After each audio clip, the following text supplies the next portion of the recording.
to BCAN meeting number 4, Special Joint Committee in the exercise of powers under the Building Canada Act. Pursuant to the motion adopted on Tuesday, April 14th, the committee is meeting to commence a study and an update of the government's work under the Building Canada Act. Today's meeting will be taking place in the hybrid format. Before we begin, I would ask all in-person participants to read the guidelines and make sure that they are abiding by those rules to help prevent feedback for our interpreters that do such a great job. I'd also like to remind the participants of the following points. For those of you on Zoom, we have a couple witnesses there. At the bottom of your screen, you can select the appropriate channel for interpretation, either floor for English or French. And for those in the room, you can use the earpiece for the desired channel. Before speaking, please wait until the Joint Chair recognizes you by name. For those participating by video conference, click on the microphone icon to activate your mic, and please mute yourself when you are not speaking. For those in the room, please raise your hand if you wish to speak. For those on Zoom, please use the raised hand function. We'll do our best to maintain a consolidated speaking order, which, by the way, we already have, and I know that everyone has submitted their names, so we're good to go there. And just a reminder that all comments should be addressed to the Joint Chairs. So from 6:30 to 8:30, I'd like to welcome our witnesses. We've got the Honourable Dominic LeBlanc, the Minister of International Trade. Welcome, sir. And from the Major Projects Office, we've got Don Farrell, who's the CEO. We've got Louis Baird, who's a VP of Strategic Policy and Coordination. Peter Felberg, who's the VP of Regulatory Affairs, and Robert Van Walligem, who's a General Counsel and Vice President. I understand that Mr. LeBlanc will be free at 8 o'clock, but the rest of you are going to be stuck here with us until 9:30, so we appreciate your spending our Tuesday evening with us. All right, I will now invite Minister LeBlanc to give us his opening statement. Thank you, Mr. Chair, Madam Co-Chair, members of the committee, honourable senators, my colleagues in the House of Commons. Thank you for the invitation. It's a great opportunity for me and Dawn Farrell and her colleagues at the Major Projects Office to talk about the work that the Government of Canada is doing, focused obviously in the Major Projects Office, but under legislation that our Parliament adopted in June last year. Face à un contexte mondial incertain. Facing uncertainty, global uncertainty, Canada must focus on what we can control. And we can control what happens here on our own soil. We want to create an environment conducive to investment, to job creation, and ultimately the success of projects that hold promise for Canada's future. And that's exactly what the bill that we've passed in June is aiming to do. Efforts the government has undertaken shifts the perspective of federal reviews, from whether a project should go ahead to how best to advance the project, obviously in consultation with Indigenous peoples. As the Prime Minister said, we used to build big things in this country, and we were confident in our ability to do so. So the government is rekindling that ambition and is giving itself the tools necessary to do so. That's why we created the Major Projects Office, a new agency tasked with advancing the major projects and transformative strategies that we as a government have formally referred to them, while looking at what we must do to be able to get a 2-year timeline for all project decisions in place as well. 15 projects and six strategies currently being worked on by the Major Projects Office, which include ports, mines, roads, and hydroelectric power stations, will strengthen our economic resilience. I'm very pleased to be joined by Dawn. It's the first time Dawn and I think, are together before, in this case, a special joint committee of Parliament. As the Chief Executive Officer of the Major Projects Office, the Prime Minister asked her to assume this function. She will be able to speak about the work that she and her team, remarkable group of women and men that I've had the privilege of meeting in Ottawa and in Calgary, and she can talk about the work they're doing on approvals, the financing necessary to get investment decisions done as quickly as possible. Mr. Chair, that being said, as we accelerate our decision-making timelines, we continue to uphold, of course, our responsibilities around environmental standards, and the constitutionally protected duty to consult Indigenous peoples, Indigenous rights holders. Monsieur le Président, je vais conclure. Je vois que Mr. Chair, I will conclude. You're looking at the time, so I would like to highlight a few achievements of the Major Projects Office. Recently, the Prime Minister launched work on the Contrecoeur container terminal in Montreal, which will increase the capacity of the Port of Montreal by approximately 60%. This is a project that has been under discussion for decades, having been proposed for the first time nearly 40 years ago. And now, in less than 7 months after it was referred to the Major Projects Office, construction work is beginning. We could also mention the Nouveau Monde Graphite Mines in Saint-Michel-des-Saints, north of Montreal. Over the past few months, the company has secured its financing and is now in an excellent position to move to the final investment decision stage. However, despite all that we've achieved, there's still a great deal of work to be done, and I look forward to be working with the members of this committee to move things forward. And that being said, Mr. Chair, you cannot imagine how much I look forward to answering your questions and getting my colleagues' suggestions, whether it be from the House of Commons or from the Senate. Together for over a decade, it's a privilege to be with you and our colleagues tonight. Thank you. Thank you, Minister. So all the parties have agreed that we're going to have one round, 5 minutes for everybody. So we're going to start on my left-hand side with Ms. Stubbs, 5 minutes. Thank you, Chair. Thank you, Minister, for being here, and Don Farrell for your presence as well. Minister, the Major Projects Office has staff who get top-ups from the private sectors it must oversee, and it must protect Canada's public interest. Is this a conflict? I don't believe, Mr. Chair, through you obviously to Ms. Stubbs, I don't believe so. It's a long-standing practice where the public service has been able to recruit people from the private sector. Don can perhaps speak to the mechanics of it, but certainly the advice we receive, no, it's not. Okay. Do you yourself know which sectors staff have been seconded from while they're receiving pay top-ups for sectors they must regulate? Regulate's a big word. They're not a regulator. I don't want to be lawyerly True, with you have Ms. passed Stubbs. a law and created an office to help proponents navigate the broken permitting system that you yourself acknowledged.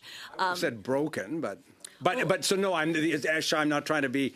But Ms. Stubbs, I do not know the answer. Which sectors and which people receive what top-ups. No, Okay, I don't. I'll ask some more questions about that Okay. later. I'm sure we can get that from the MPO for transparency and accountability. So, Minister, also LNG Canada outsourced fabrication of 35 modules to China. The lead contractor already has proposed fabrication yards in China for LNG Canada Phase 2. So I've asked the Energy Minister this question. He evaded. So will you confirm that projects referred to the MPO will not outsource vital Canadian steel and fabrication jobs to a regime that the Prime Minister and every expert knows is Canada's biggest security threat? That is a very good question, Ms. Stubbs, and I have been in conversations and discussions with some of my cabinet colleagues, Dawn and her colleagues from the Major Projects Office. Our direction as a government has been clear in terms of federal procurement. I am aware of that specific circumstance and other projects, but to be honest, the details of what these proponents agreed with the Major Projects Office to do or not in that regard, some decisions, investment decisions or procurement decisions had been advanced quite a bit in terms of being able to cancel or change. But I'm sure that Don could give you the example or give you precision with respect to the one example you raised. Thank you, and we'll talk about that later. But Minister, in terms of your job and the exchanges that we had when Conservatives helped fix and pass Bill C-5, because we've been urging you for 11 years to get projects built and to accelerate timelines, Bill C-5 itself said the Minister must undertake a national security review for all state-owned or foreign investments from hostile countries in any national interest project. Now, I know there's confusion over what's actually being designated or how and when that happens, but of course you know that state-owned PetroChina owns 15% of LNG Canada. So have you done that national security review, or which minister is responsible for it, to protect Canadian sovereignty? Because Bill C-5 says the minister must undertake the review. So which Absolutely. minister? And, have you so I am briefed regularly by senior officials, both of the major projects office, but of Canada's national security agencies with respect to all of these investment in circumstances in major projects. So I'm happy to confirm to you that that work is done in a robust way. It's obviously led by experts, professionals in the security services. I'm given access to that information, and I'm confident that those reviews are done. Okay, so you're just saying trust us while the government makes clear actions to get closer and closer to Beijing. And your answer on the security reviews, where the legislation says it's the minister's job, is trust us. So we. I know you're short of time, and I wouldn't want to, but obviously I don't accept the premise of that sort of rebuttal, but I'm happy to answer another question. Okay, so then why can't you answer clearly whether or not you as minister or which minister has done a security review on the projects that have been referred that have major ownership? Sorry, by hostile or perhaps I state-owned wasn't clear. I am responsible for that. I am satisfied after the briefings I received that review is done. So you check the box, it's done. Okay. So I think we'll follow up in a little bit more in that in future exchanges.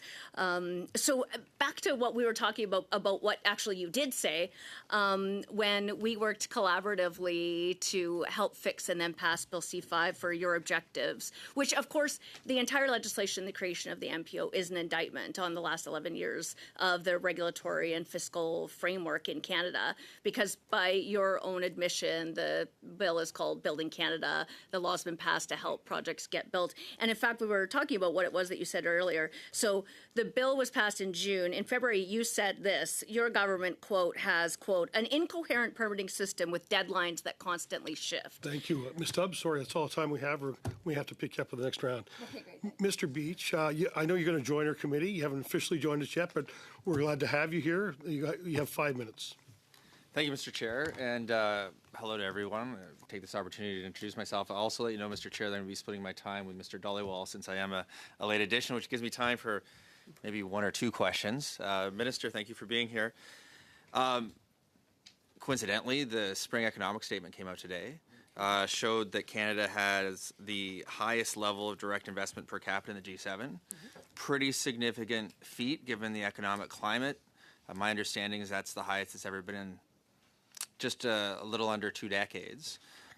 When I talk to proponents that are trying to get big projects through, there's a normal discussion that comes up, which is, yes is the best answer, no is the second best answer, but the worst answer is maybe we'll see things are continuing, and then we see these processes that take a very long time.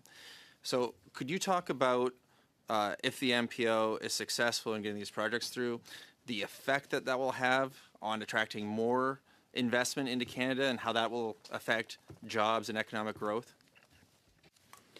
Excuse me. Mr. Chair, Madam Chair, so through you, Mr. Beach, thank you for the question. Totally share the view in terms of what's the best answer, what's the second best answer is a no, and the worst answer is a process that goes around and doesn't actually land at a decision within a reasonable time. I think you and I know your past work in environmental protection, fisheries and oceans, other work you've done. If you want to get to the yes, you've got to get to the yes in the right way with the right consultations and environmental reviews. You and I know you believe that. I just wanted to reiterate that if we're going to get to yes, it's in the right way, and I know you share that view. But you're right, Mr. Beach. If we have an opportunity to attract foreign direct investment, and your Don again could speak to the specific percentages of potential foreign direct investment, but it's also true of domestic investment. It's true of institutional investors in our country.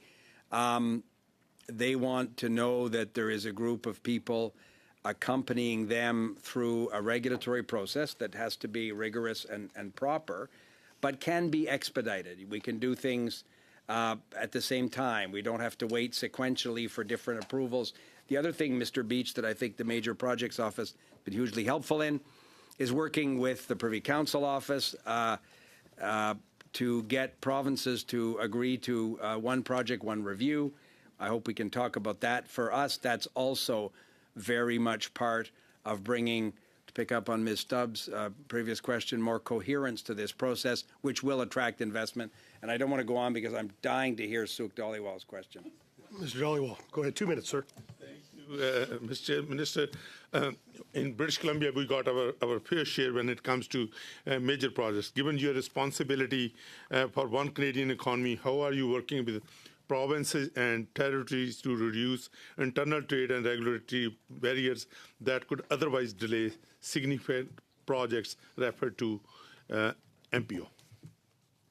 So I'll say Mr. Chair, but with respect to Madam Co-Chair as well, but since your colleague opened the conversation, Mr. Chair, through you to our friend Mr. Dhaliwal, you're right, Mr. Dhaliwal, your province, because of its geography, because of the minerals, the renewable energy, the willingness to build big projects, the government of British Columbia has been very active in this space for some time, will do very well as we advance a major projects agenda, particularly in some LNG projects, port infrastructures. You know the list as well. Get to a yes in the right way.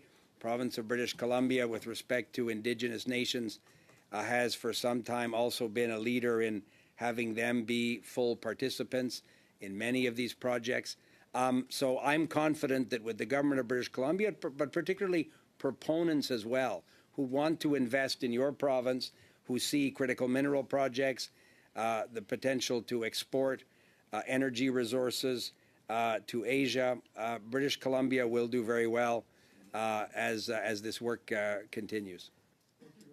Time we have, we're going to move over to Mr. Bonnet for 5 minutes, sir. Merci, Monsieur le Président. Merci. Thank you, Chair. Thank you, Minister. I would like to know, did you assess the major projects, and there are 15 of them currently? Will we be increasing GHGs in the country or lowering it? That's a great question, Mr. Bonnet. I know that my colleague, the Environment and Climate Change Minister, spoke at length with the Major Projects Office. I know that you're an expert, and so I don't want to give a percentage. I could commit and say that Environment and Climate Change Canada will share that analysis with you. This is a frequent topic of discussion. I know I see Senator Carignan looking at me, and I don't want to make up an answer. I want to be very specific. Would you be able to submit those evaluations? Yes, I will ensure that you will receive the technical and exact answer. The government decided not to define a nation-building project. How do you define what a nation-building project is? That's a good question. I understand the obligations towards transparency. I don't disagree. I'm not hesitant.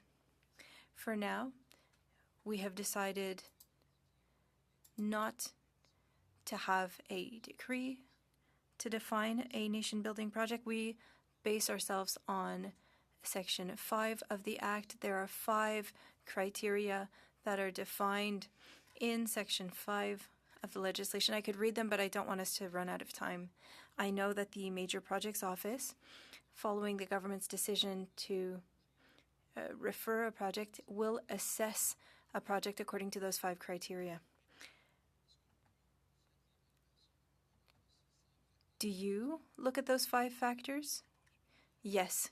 Do you have a table with that allows you to analyze projects? Can you share that with us? And can you share with us the analyses for all of the projects that you consider to be nation-building projects? That is a good technical question again. I don't want to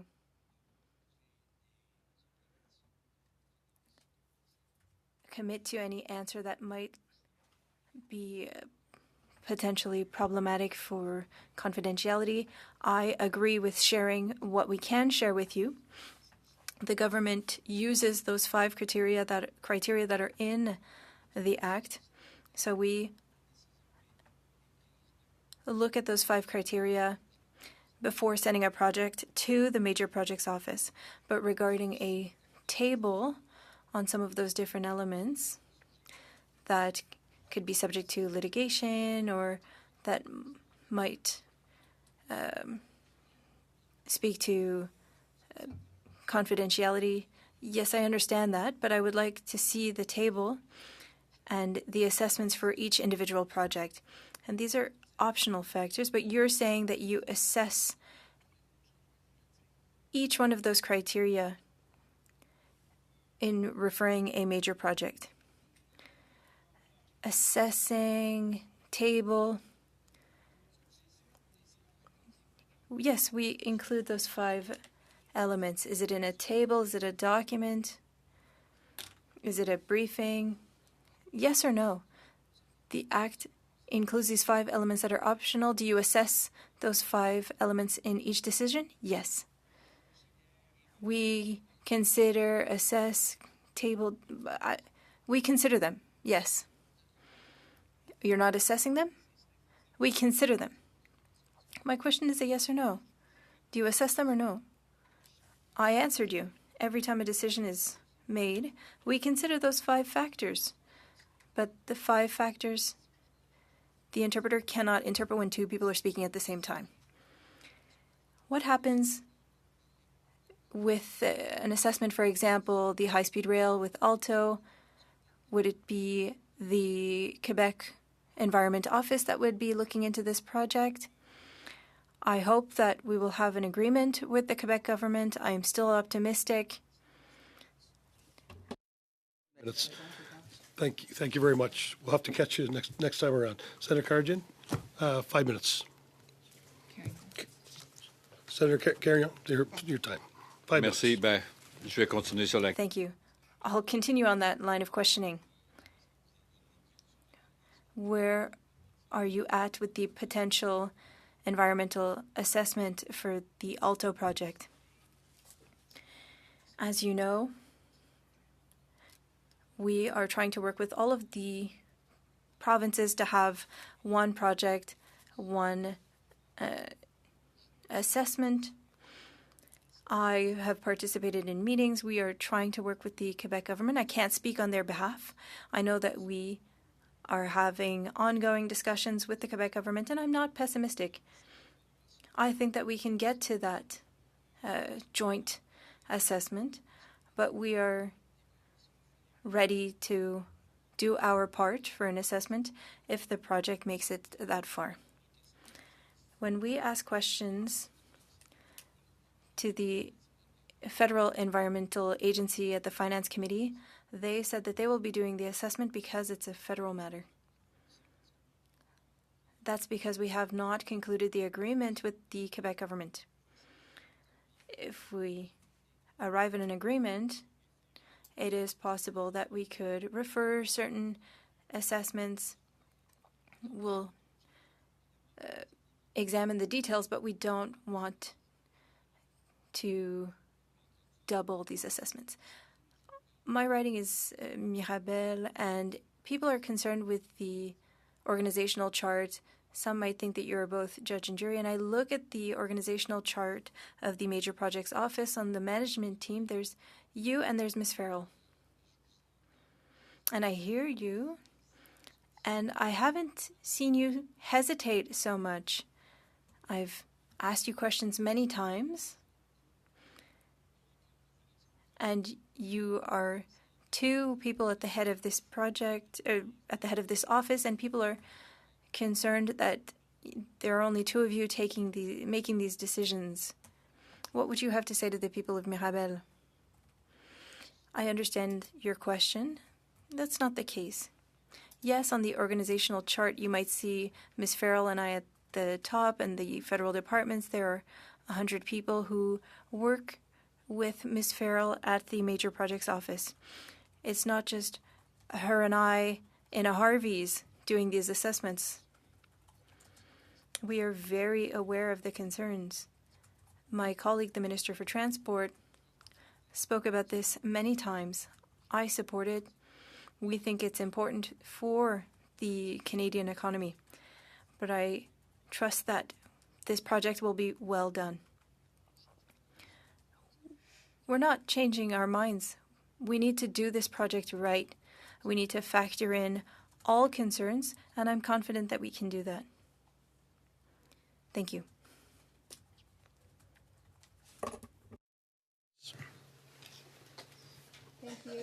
Thank you, Minister, for appearing this evening for this important conversation. Minister, Resource Works has in 2025 has documented massive losses in cancelled resource projects across Canada to the tune of $670 billion. With that scale of missed opportunity, why is the government prioritizing a major projects office approach that hasn't yet put anything on the designated list, rather than addressing the systematic regulatory delays and anti-development laws that are affecting our ability to grow our economy in a meaningful way? Excuse me. So, Mr. Chair, through you, you mentioned, Ms. Anstey, the designation under the law of a project. The good news is we haven't yet had recourse to that legal instrument. The Major Projects Office has been able to work with proponents, with provinces and territories, to bring a number of projects further along at a speed we haven't seen in a long time. And we work with provinces and territories. I participated in conversations with the Premier of your province about a resource project very important to Atlantic Canada. You know, of course, I'm referring to Bay du Nord as another example. Yeah, sure. So, but I'm just talking about your approach, like you're zeroing in on specific projects as opposed to just removing barriers for a bunch of projects that would seem to have a more meaningful impact, especially if we're going to grow the economy at speeds not ever seen. So I'm talking about the approach and the perspective from the government. So you're right. We're starting with major projects of national interest with legislation that Parliament adopted, which will give us the ability to expedite those projects. But at the same time, I know Ms. Farrell and my colleagues in Cabinet are working on how we can look at, because the 2-year timeline for designated projects should apply, it's a maximum, and it should apply to all projects. It shouldn't only apply to those designated. It should apply to a small craft harbors dredging project in my riding that takes too long to permit as well. So the good news is on its way, and we are looking at a series of regulatory and potentially legislative changes, which would, I hope, answer your very real concern. Okay. I'm glad that you mentioned the Bay du Nord project. Just curious, under the current framework, is there anything being discussed where the government would place a project on the list even if the proponent didn't want to be on that list? No. If the proponent, but again, if, and this is hypothetical, if the proponent decided that the Major Projects Office and some of the experience they have at bringing together different financing elements, it's possible that that project may benefit from some support from the Major Projects Office, but we wouldn't refer it or certainly designate it over the objections of a proponent, no. Okay, so I'm glad that you mentioned the financing component, because I know one of the functions of the Major Projects Office is to ensure that financing moves forward. So within that context, is the government thinking about potentially using loan guarantees or any other financing backstops in the event that these projects run into financial risk or trouble?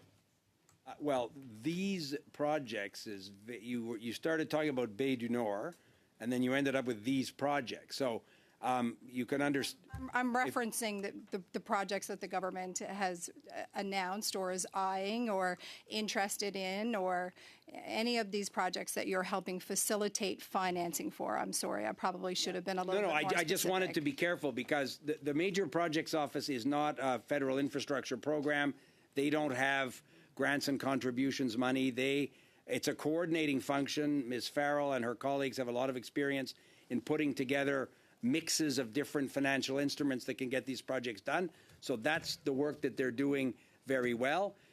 Some projects at some point, and I'm thinking of public infrastructure projects that the government may own or may have an equity position in, there is theoretically a chance where the Government of Canada could be a funder of some of these projects. But the Major Projects Office, and certainly not in the Bay du Nord context, because that's where I thought where we started, is the Government of Canada looking at equity positions or loan guarantees?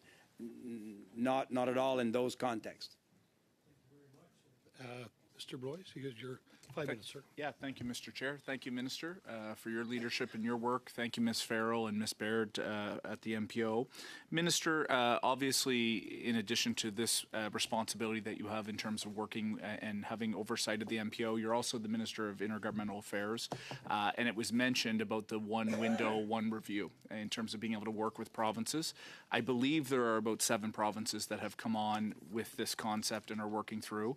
Wondering if you could give this committee a bit of update about how that's going and some of the work of the provinces where I think that work is still undertaken or being undertaken right now. So, Mr. Blois, or through you, Mr. Chair, thanks for the question. Louise will find the exact list of 7. I think there are 7, most recently your province, most recently Manitoba, but your province was an early adopter, Mr. Blois, of one project, one review. I've been, you're right, as the Intergovernmental Affairs Minister with the Prime Minister on a number of occasions, including in the end of January with the premiers at a First Ministers meeting. There is a lot of desire, including from the province of Quebec and others, to figure out how to do this properly. I'm confident that we're going to get more than 7. You could see the benefit. You could see the benefit in some jurisdictions where this is the case. Proponents are saying this to provincial governments and to the Government of Canada. So it has been a signature commitment of our government. The province of Ontario was one of the most enthusiastic participants. I had spoken to Premier Ford on a number of occasions about this. He was very effective in talking to his other First Minister colleagues about the importance of getting this done. Good. Well, look, we appreciate, and we certainly, I can speak on my behalf. I think the more that we can continue to support, and I know you're doing that work.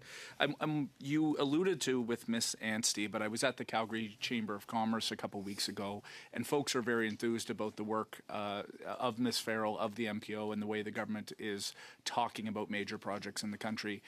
Minister, you kind of talked about what I would call that mid-tier regulatory reform, projects that may not actually eventually end up being on the MPO list, but some work that we can do, whether it is one window or otherwise. You kind of referenced it to with Ms. Anstey. Stakeholders are certainly talking in this regard. It sounds as though the government understands that this is a priority. Anything else you'd like to elaborate that you recognize, or in the conversations you're having with stakeholders, we may see something down the road? So, Mr. Chair, Cody, thanks for that question. And you're right. It's the Major Projects Office, Bill C-5, has specific provisions for those major national projects. But there is a growing sense that the short but effective experience of the Major Projects Office, the one project, one review, federal-provincial dynamic, gives us an opportunity. And I've had this conversation with my colleague, the Minister of Transport. Many of these projects, if you think of port projects, bridges, roads, other trade infrastructure, would benefit from an expedited regulatory process. Again, not cutting corners, not taking shortcuts, but compressing the timeline so you do things not sequentially, but you do things concurrently. You find a way to ensure that the Indigenous consultations are done properly, but again, begin at a stage in the process where you can have an outcome that follows our obligations. And that work is underway, and I think in the coming weeks or months, we may have something more to say about regulatory and potentially, I say potentially, legislative changes. Mr. Chair, I know that people were on the edge of their seats. Alberta, Manitoba, New Brunswick, Nova Scotia, Prince Edward Island, and Ontario have signed one project, one review agreements, and we're making progress with a number. A draft agreement with Newfoundland and Labrador has been posted, and we're making progress with the other jurisdictions. Got about 40 I know that seconds. excites you, Mr. Boyce. Very much so, Minister. We got about 40 seconds left. You're an Atlantic Canadian. We're both Atlantic Canadians. You've got 30 seconds. Anything you want to talk about, whether it is Beta Nord, Wind West, Sisson Mine in your home province. These are important. The work that you're doing with MPO to advance Atlantic Canada's energy and critical mineral future. Mr. Chair, and I hope in the remainder of the meeting, Ms. Farrell and others could give you details on those specific projects, Mr. Blois. But there is always a desire to ensure that every region of the country can benefit from the work of the Major Projects Office, or as we look or receive suggestions, because proponents come to the Major Projects Office, to the government, to provincial governments. There's a real effort to ensure that we have a regional balance. 275 projects have been submitted to the Major Projects Office. I saw the list. Some are very small and some are huge. That's all the time we have.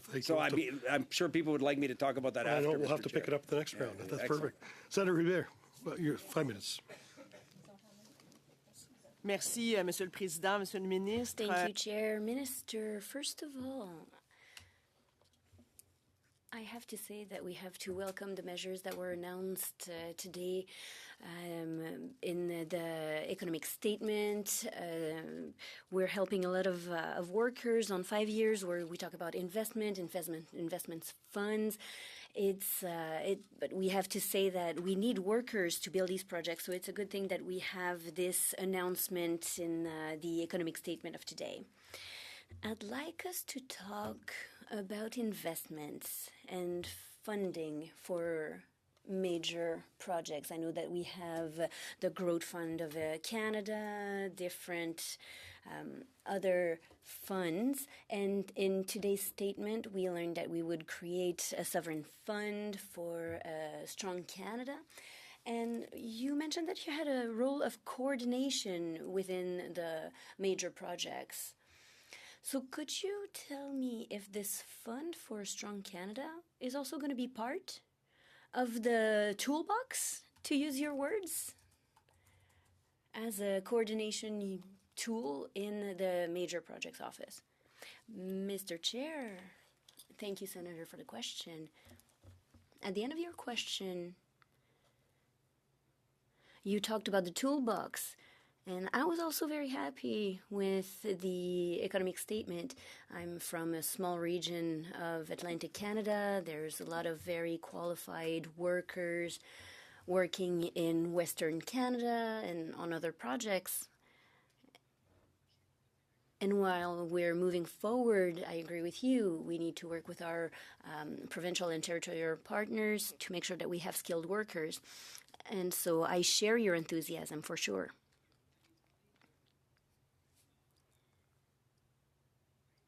You talked about trying to attract investments from Canada or from foreign countries.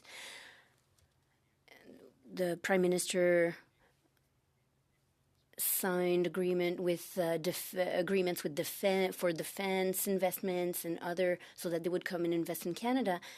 So to your question regarding a Strong Canada fund,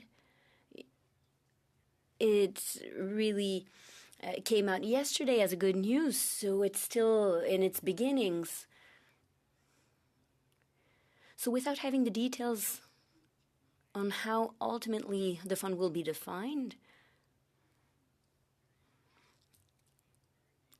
logically it should be a tool that we can use without having seen the document saying what the decision of the Minister of Finance is.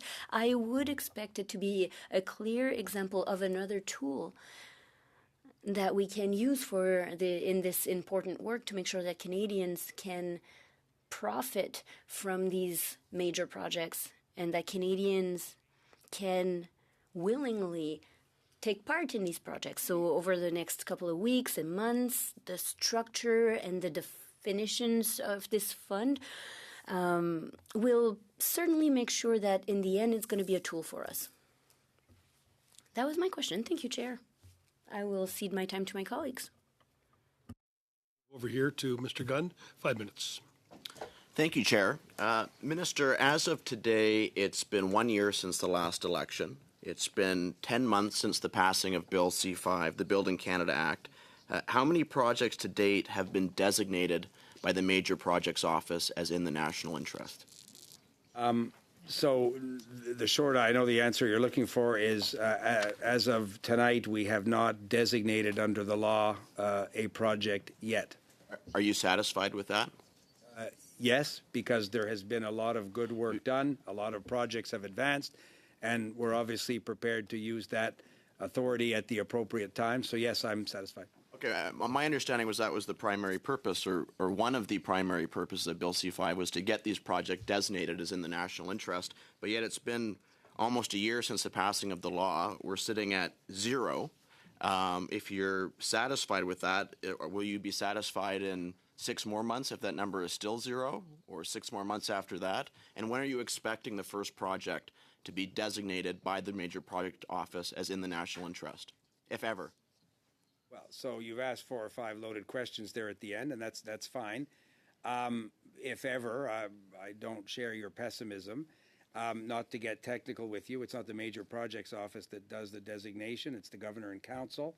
It's Cabinet based on my recommendation, having received the advice from Ms. Farrell. You also said in your question that it's one of the important instruments of Bill C-5. I would agree with that.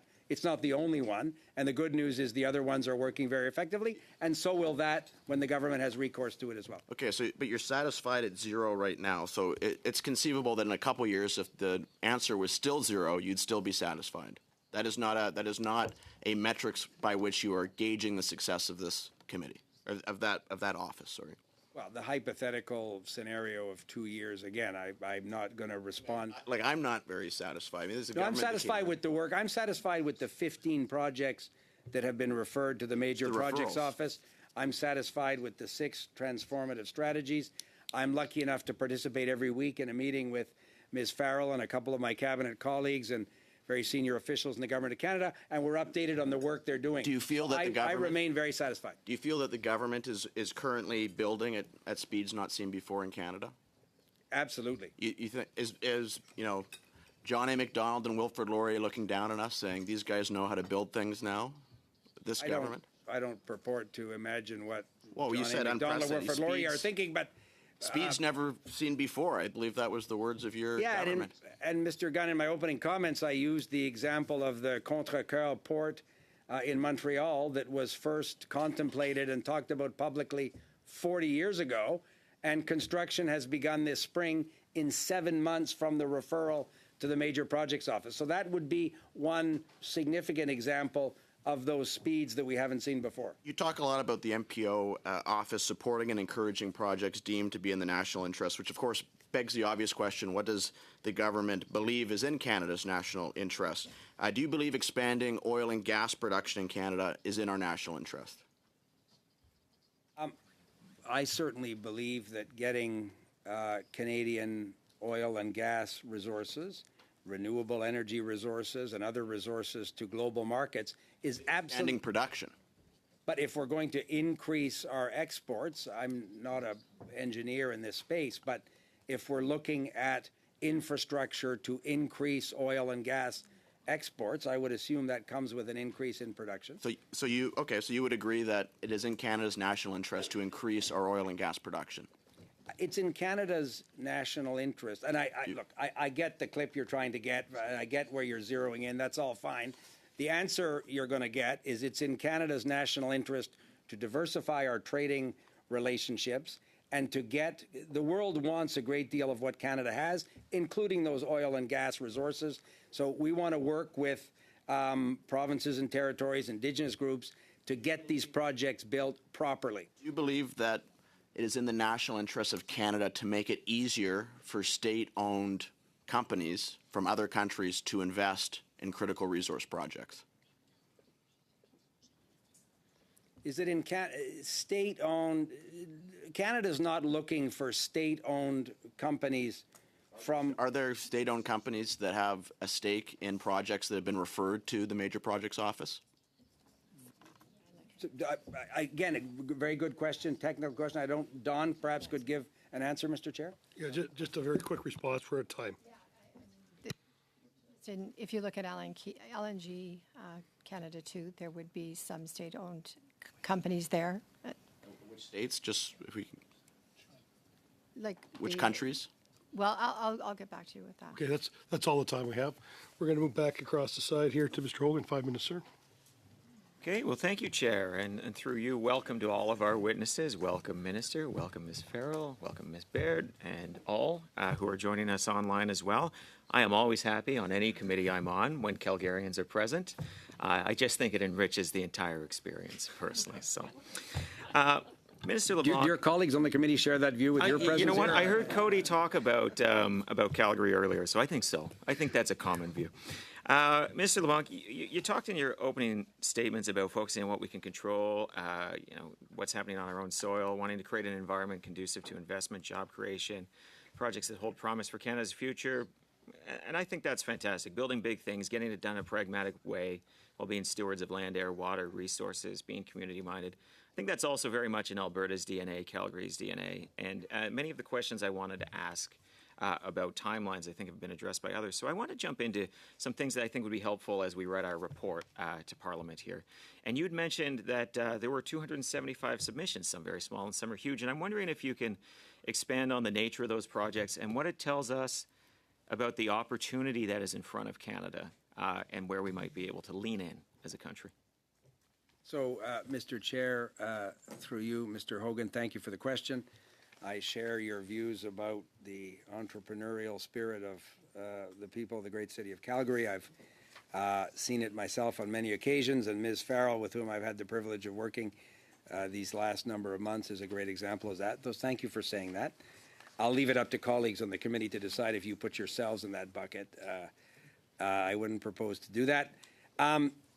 But, Mr. Chair, so your question, I think it's, I just said to Dawn, I at one point asked her, I was curious because people self-refer to the Major Projects Office a project. And some would be regional infrastructure for some educational institution. And some would be major projects that provinces and big private sector proponents. So I looked at the list of 275 because I was interested in seeing Dawn and her colleagues do, obviously, the triage and refer a number of the Major Projects Office, as I say, is that people thought it was a federal funding agency or thought that if they could get Dawn and her colleagues to pick up a particular project, it would somehow rise to the top of everybody's priority lists. That's not the way this particular process works, but she and her staff have referred many of these projects to other federal departments, to Infrastructure Canada, Transport Canada, pick the federal department that has perhaps in some cases funding opportunities or regulatory authorities, and many of them, of course, fall entirely within provincial or territorial jurisdiction, and those provinces have been they've been referred there. Mr. Chair, with your indulgence, I'll ask Dawn. I'm happy to undertake to share with the committee as much as we can on the list of 275. I just don't want to commit that every single project, the proponent, the amount of money, but perhaps there are categories or examples. But I'll ask Dawn to work with her colleagues to make public the enthusiasm that Canadians had for the Major Projects Office and their enthusiasm to refer things to the Major Projects Office. But I want to do it in the way that respects what might have been people's assumption when they sent Dawn a particular project. I think that's perfect, and it also respects their privacy and considerations. Nobody wants to see their book on the front page of the Globe and Mail, absolutely. I've got a couple of questions here. Can you confirm that when it comes to foreign acquisition or foreign investment, Canada has a robust regulatory regime, including the Investment Canada Act, to ensure foreign investment provides net benefits to Canadians?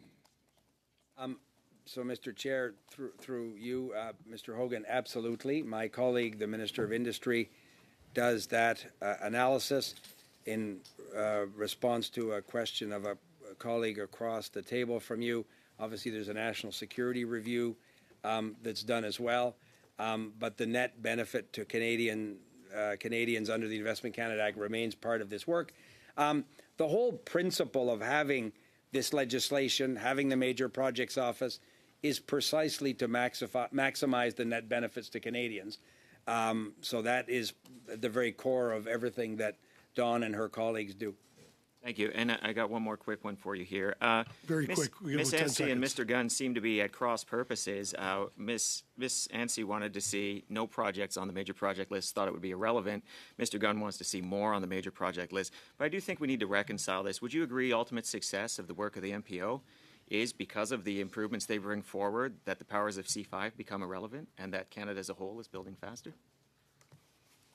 Quick response. I wouldn't presume, Mr. Chair, to say that legislation that this Parliament adopted at speeds that we rarely see would be irrelevant.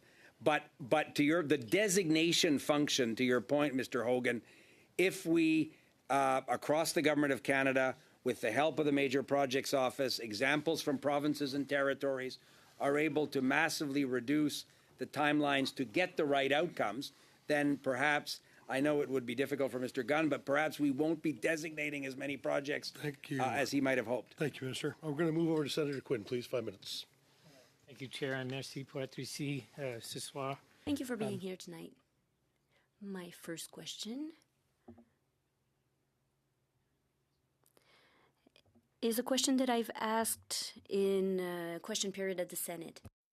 You with projects that may have stranded assets if it's not a completely built-out project. What I mean by that is that if the MPO is working with government and feeding into the preparation of the OIC process, will the MPO consider stranded assets, for example, Sisson Mine? If we get the stuff out of the ground, but we can't get it to market because there's no road or no rail, would the MPO make that recommendation to say that that project needs to be expanded to deal with that situation? Mr. Chair, through you, Senator Quinn, thank you for that very good question. You're right. I remember our exchange at the Senate question period in terms of the designation per se is for a proponent and a project, or the designation decision would be specific to that. But your very good question around stranded assets or other infrastructure, the project you referred to in our province is an important example. Because it's a very good technical question, I might ask Ms. Farrell to answer how they, in fact, the answer is yes, those evaluations are done, but she could explain in more detail how good that yes is, I think. Dawn? Yeah, I would say that many times we're looking at a major project. It could be a mine, it could be a port, it could be a pipeline, an LNG project. And a lot of the issues are the surrounding infrastructure that are not there that need to be there in order for that project to really go along. So we package the whole thing up and we start to figure out which pieces can go into which departments and how we can bring together a holistic solution to the resource development. If you look at the Golden Triangle has our copper and our nickel, and on the other side in Quebec in Labrador we have the Labrador Trough, which is our iron ore. They need ports, roads, and electricity. And so we do that work as well. Thank you for that. And my next question is, it's really centered about the act itself. What I understand our role here is, and that is to, evaluate the performance of the minister and the cabinet with respect to the requirements of the bill itself. It's not to say yes or no to projects, to evaluate that. And so what I'm wondering is that there seems to be so many steps in the project process from the inception right through to designation and Schedule 1, I guess. So I'm wondering if we can just have a little clarity of those steps, and then I'd ask, how can this committee do its work in a way that evaluates in a way that helps government achieve what it's trying to achieve? I'd like to just get a little clarity on that, because there's been some suggestion that we come in at the end. And yet I know you're being brief. You just said you're being brief throughout the piece to see how things are going. Is that something that we should be doing in terms of leading up to an evaluation that's going to be in our report? So basically, what are your thoughts on that? Mr. Chair, Senator Quinn, again, a very good question. The committee in its own wisdom will decide how and what work it does. And we will always be happy to work with and provide what information you do. And benefit from the advice and the work you'll do. So I think that goes without saying, but I just wanted to reiterate that. Your point, I think, Senator Quinn, is a good one in the sense that a whole series of projects come to the major projects office in a different way. In response to Mr. Hogan, we talked about potential examples of those projects.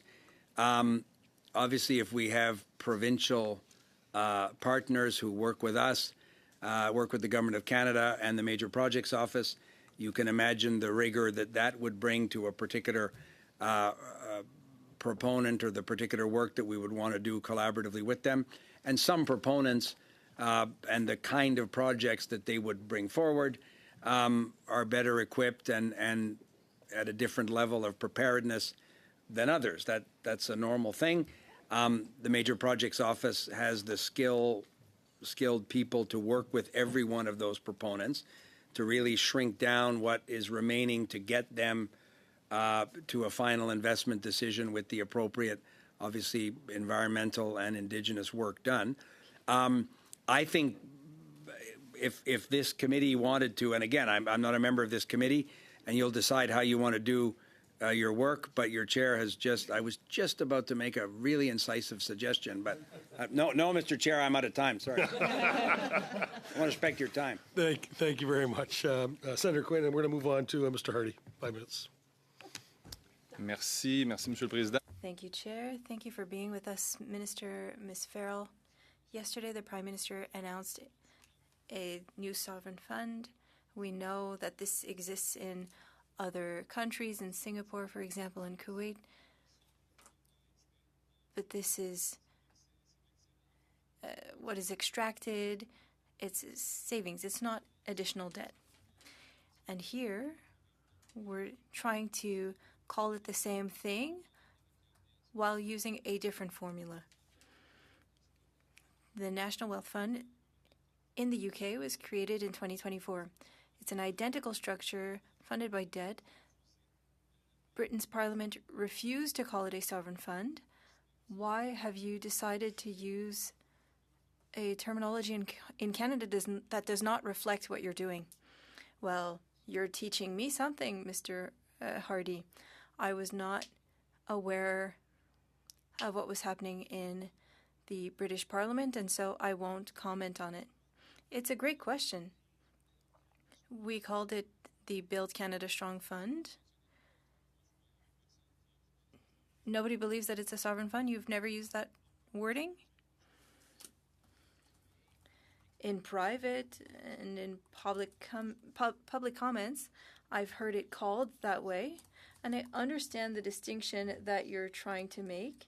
The government made a decision, and details will be shared in the coming weeks and months following consultations, but we are seeing that Canadians and individuals are interested in participating in creating these nation-building projects. Apologies for cutting you off. I really want to focus on the terminology being used. I understand that Canadians are excited. They see that things are working in Canada, but we're not doing things the same way. In 2024, Brookfield raised $10 million for the Global Transition Fund 2, and the Prime Minister still has assets there, by the way. The mandate is similar with the Sovereign Wealth Fund. It's the same sectors as what we have with Brookfield here. And so was the Prime Minister's ethics screen in place when you created this new sovereign debt? I'm not an administrator of the Prime Minister's ethics screen.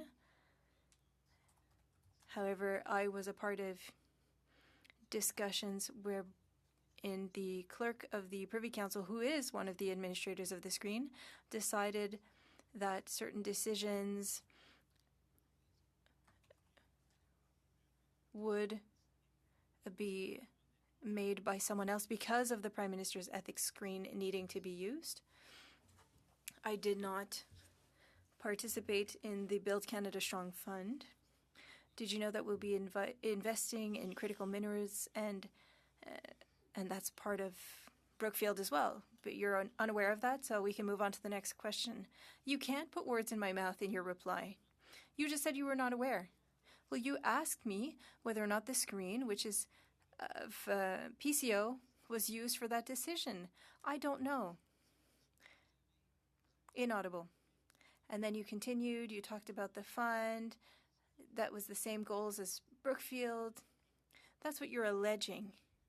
I'm not looking into the details of Brookfield's investments, but I am very proud of yesterday's announcement regarding the fund, and I'm quite excited for it to be shared in Parliament. Mr. Minister, your Prime Minister yesterday stated is not the issue we have. Donc, on n'a pas de problème ici au Canada d'avoir we don't have any issues here with capital investment. That's what he said. So why have $25 billion? Why create that debt to create a fund? If we're having no issues with, or rather, is the private sector not wanting to invest? The finance minister in the House said that the government is eliminating barriers. But in the Financial Post, an industry group said that barriers are more problematic than tariffs. If they're not investing, why create debt in order to create a new program? 15 seconds. It's not as linear as you're saying. There was a fund announced yesterday in order to give the opportunity to Canadians to participate. I am reassured that you're saying that the private sector is ready to invest. I also believe it, but we also want to give Canadians the opportunity to participate. And so that's what yesterday's Good News was about. Mr. Lewis, 5 minutes. Thank you very much, Chairs, and I appreciate everyone being here, Minister LeBlanc, Ms. Farrell, and Ms. Baird. It's good to have you here. It's important work that we're doing here. It's important work that you're doing at the Major Projects Office. And we're examining the Major Projects Office and the Building Canada Act. It's important to understand how the government intends to balance speed, transparency, Indigenous accountability, Indigenous consultation and accountability at the same time. Minister, you mentioned a number of times that there have been 15 projects referred to the Major Projects Office, and also 6 strategies, the 6 transformative strategies. Mostly, people are, when they think about major projects, are thinking about those identified proponents, the concrete projects. But I wondered if you could expand and talk a bit more about the transformative strategies. These are early stage initiatives or concepts. Often they're regional based or sector based. I know in my travels talking throughout the country and yours as well, these are important precursors to some of the major projects. So I wondered if you can make those distinctions between projects and transformative strategies and why those transformative strategies are equally important. So, Mr. Chair, through you, Mr. Lewis, a very good question. And as you know, the 6 transformative strategies that Dawn and her colleagues of the Major Projects are working on are exactly as you said, Mr. Lewis. The idea is they're early stage initiatives or concepts specific to a region or a sector. They have the potential, obviously, to significantly strengthen the Canadian economy, but require more work before specific projects, discrete projects might sort of come out from that work. The Major Projects Office, and Don, I'm sure, can fill in the details, work to develop these strategies. For example, critical mineral development, wind energy, very important to Mr. Blois's and my province into Atlantic Canada. Critical infrastructure in the north is a good example. Ports, transportation infrastructure. So those are examples. A recent example might be what Major Projects Office was referred a northern strategy, which turned into some concrete projects very quickly. Roads, port expansion, hydro capacity to communities in the north. These open up commercial opportunities and investment opportunities. Some are dual civilian and potential military use as well. So that's the idea. It gives Dawn and her colleagues a chance to work with provinces, Indigenous governments, territorial governments, to put together the component pieces. But you should ask Dawn when she's here, after I sadly have to excuse myself, you should ask her that question because you'll get I think, a very compelling answer. Compelling to me. So, but I've always heard from stakeholders too that can also help resolve policy issues ahead of other projects. It can build the infrastructure needed and also work on the regulatory bottlenecks that might exist before projects are fully proposed. Can you expand on that and also explain the signal that would send as a federal commitment to investors, to provinces, that projects can move forward? So, Mr. Chair, Dawn it's a very good question, but Dawn, I think, has some precision she can bring. Yeah, I'll just give one quick example. So if you look at northwestern British Columbia, we have what's called the Golden Triangle, which is where our copper and gold and many critical mineral projects are. It's about $800 billion worth of revenue to Canada to develop out that resource. And currently, we don't have a way to get, electricity there for the miners. So in working with BC Hydro to see how we'd fund Stage 3 of NCTL, which normally would not happen. Normally, a province is responsible for its own transmission infrastructure, but the value of moving those resources at this time in the global economy where we see a lot of stresses in terms of getting these kinds of minerals to the market is so high that we're working with BC Hydro to see if there's a way to finance and accelerate that transmission line so that it can be built earlier. So what our office does is works with BC Hydro to see how to do that, and at the same time we work with the miners who have stakes in those areas to say, okay, if we get the transmission line to this stage, will you see that as the signal to now start to put your development money into the Golden Triangle? And the clear answer from them is yes. And so that's an opportunity to do infrastructure. Now, there's a lot more complicated stuff going on in that strategy. We are also working with some of the First Nations there, and there's issues there with roads and houses for them. There's lots of things to do, but the main game is to get that transmission line built and to get those investments from the private sector into the mining. Thank you very much, and thank you for that round. We're going to now move over to Senator White. Welcome, and the floor is yours, 5 minutes. Thank you. Thank you very much. Thank you, Mr. Minister. It's a pleasure to see you in your presentation. I'm here representing Senator Peter Harder tonight. Minister, my question is, given that Cabinet can modify or exempt projects from certain federal laws, my concern is around Section 35 rights. Will there be explicit limits preventing the use of exemption powers where Indigenous rights or treaty obligations may be at risk? Sorry, I was hoping, Senators, to stuff that cookie into my... I saw Mr. Hogan stuffing his face with all that cheese, and I thought, I don't look like I missed too many meals, and it's supper time.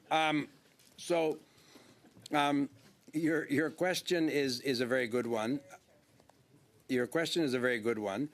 The Major Projects Office, so nothing that they do or that the government does under a Bill C-5 or a designation circumstance would, of course, affect the constitutional obligations in terms of respecting Section 35 treaty rights. So I think, it's stating the obvious, but I think it's important to reassure Indigenous rights holders that is the case. The Major Projects Office has, and again, I'm hoping at some point you can ask Dawn or her colleagues that are on the screen.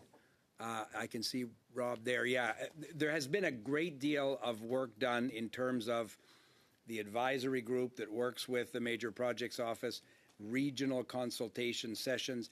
I sat in on one in Atlantic Canada. I think Mr. Hogan participated in one as well. So I'm confident that important work is being done. We understand that if we're going to successfully get these projects built, it is because Indigenous peoples are full partners, rights holders are full partners in these projects. You know, and your colleagues have done a lot of good work on this in the Senate. The loan guarantee program, we've made money available. And in my conversations with Indigenous groups, there's a real interest in. So the loan guarantee allows them to take equity positions, We've also made money available so they can participate meaningfully in these consultations. There's such an enthusiasm to do so that the government will look at ways to ensure that we continue to have those resources available and necessary. Thank you for that.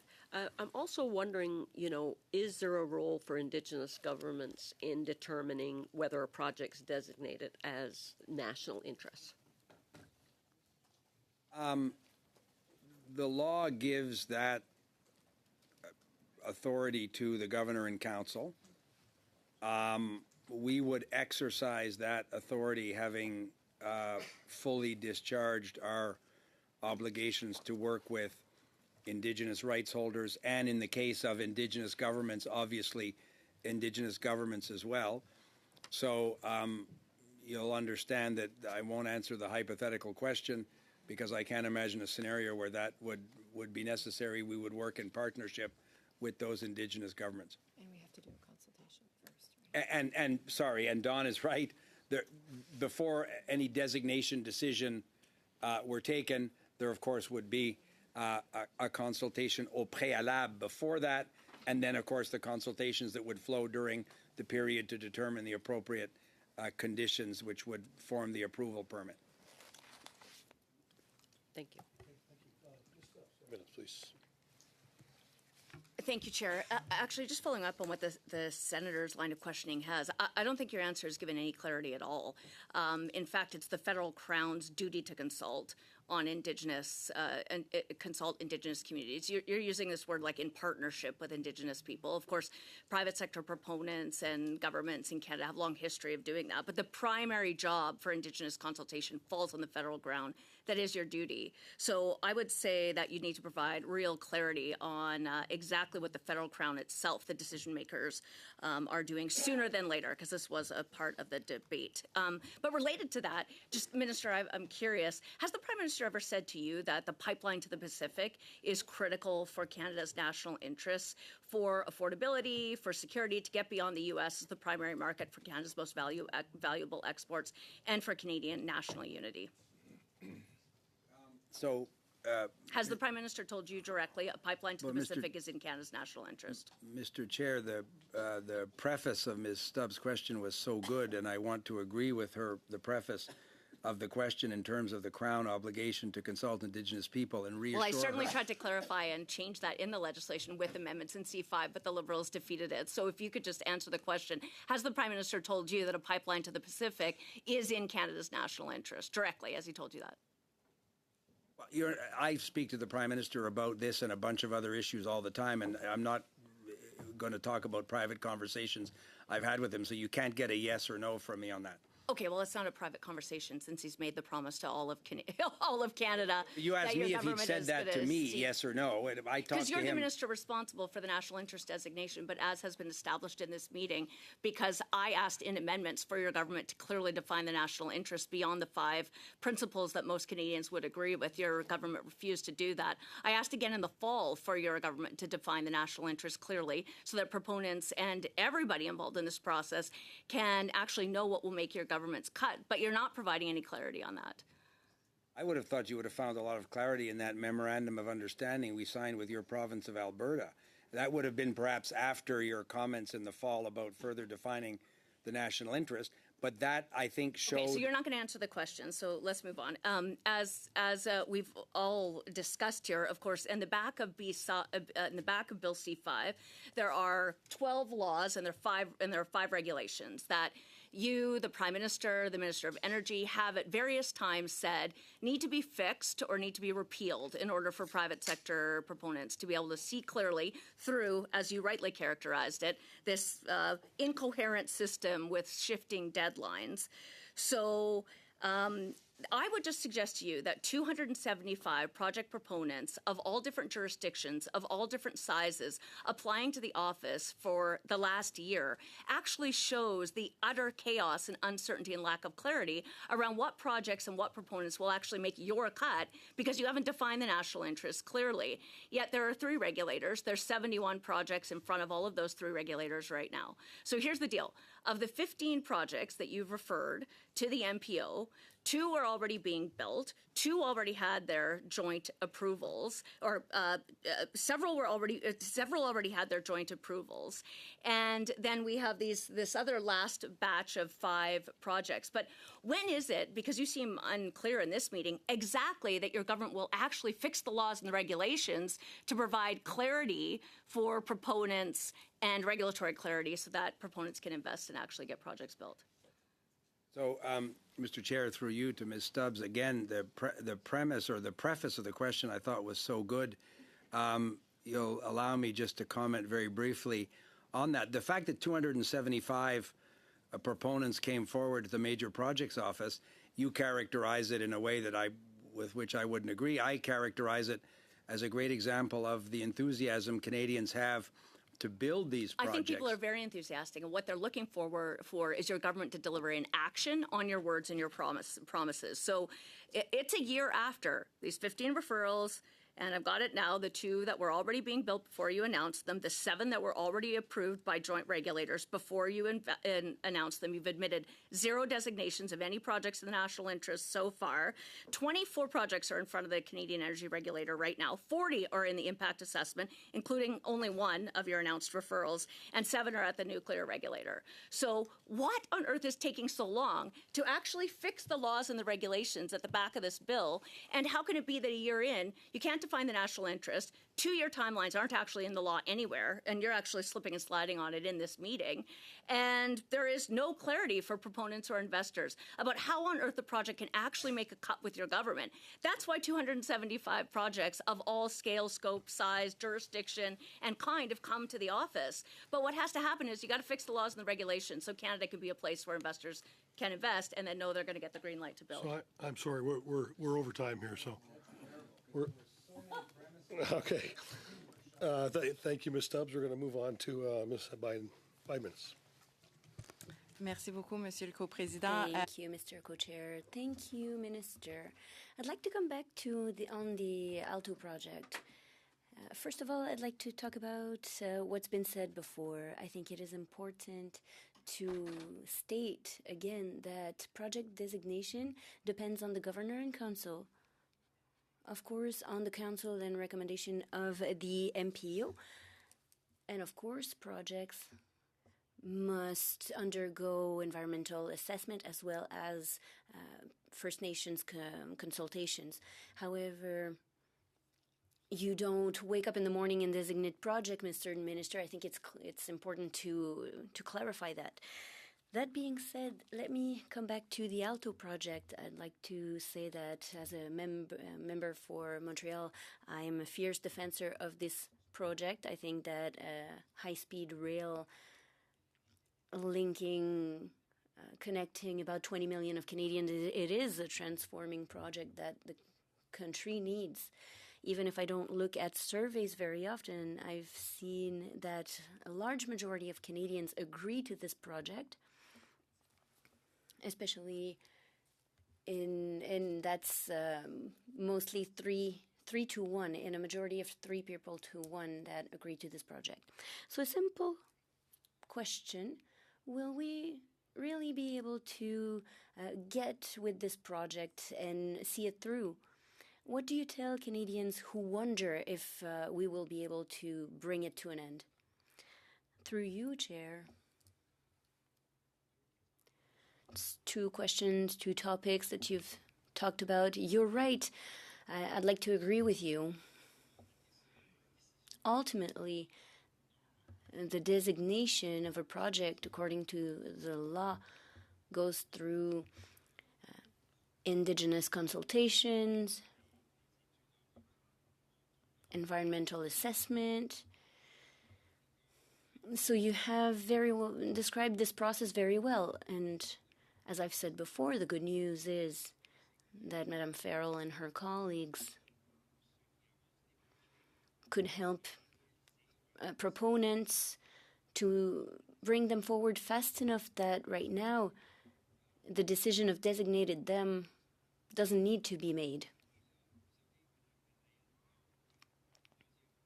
In your second question, you've mentioned a project, and I share your enthusiasm. New Brunswick is not going to be on the path of this project that is so important for our nation, for the environment. It's such an obvious project for me. However, I cannot wait to board that train, and I hope I'll do so many times. I have all confidence that this project that we can see through this project. My colleague, the Minister of Transportation, will give you more details on how this project can go forward. And to conclude my answer to your excellent question, I'm very enthusiastic, I'm very confident, just as you are. And you can't look at examples of 50 years ago by Prime Minister who are no longer with us, unfortunately, to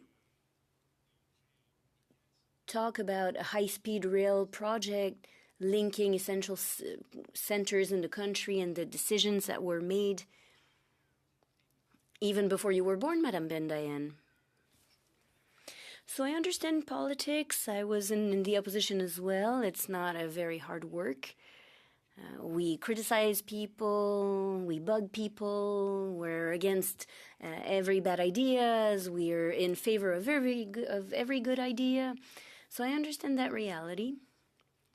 But I think that the country, I share your opinion, the country is in favor of this project of Alto if it's well made and carried out, and that's exactly what we're going to do. Time left for one more question. It's clearly a moment where Canadians are ready to build and to build big. I know that we need projects that will strengthen our economy and strengthen our country for generations to come.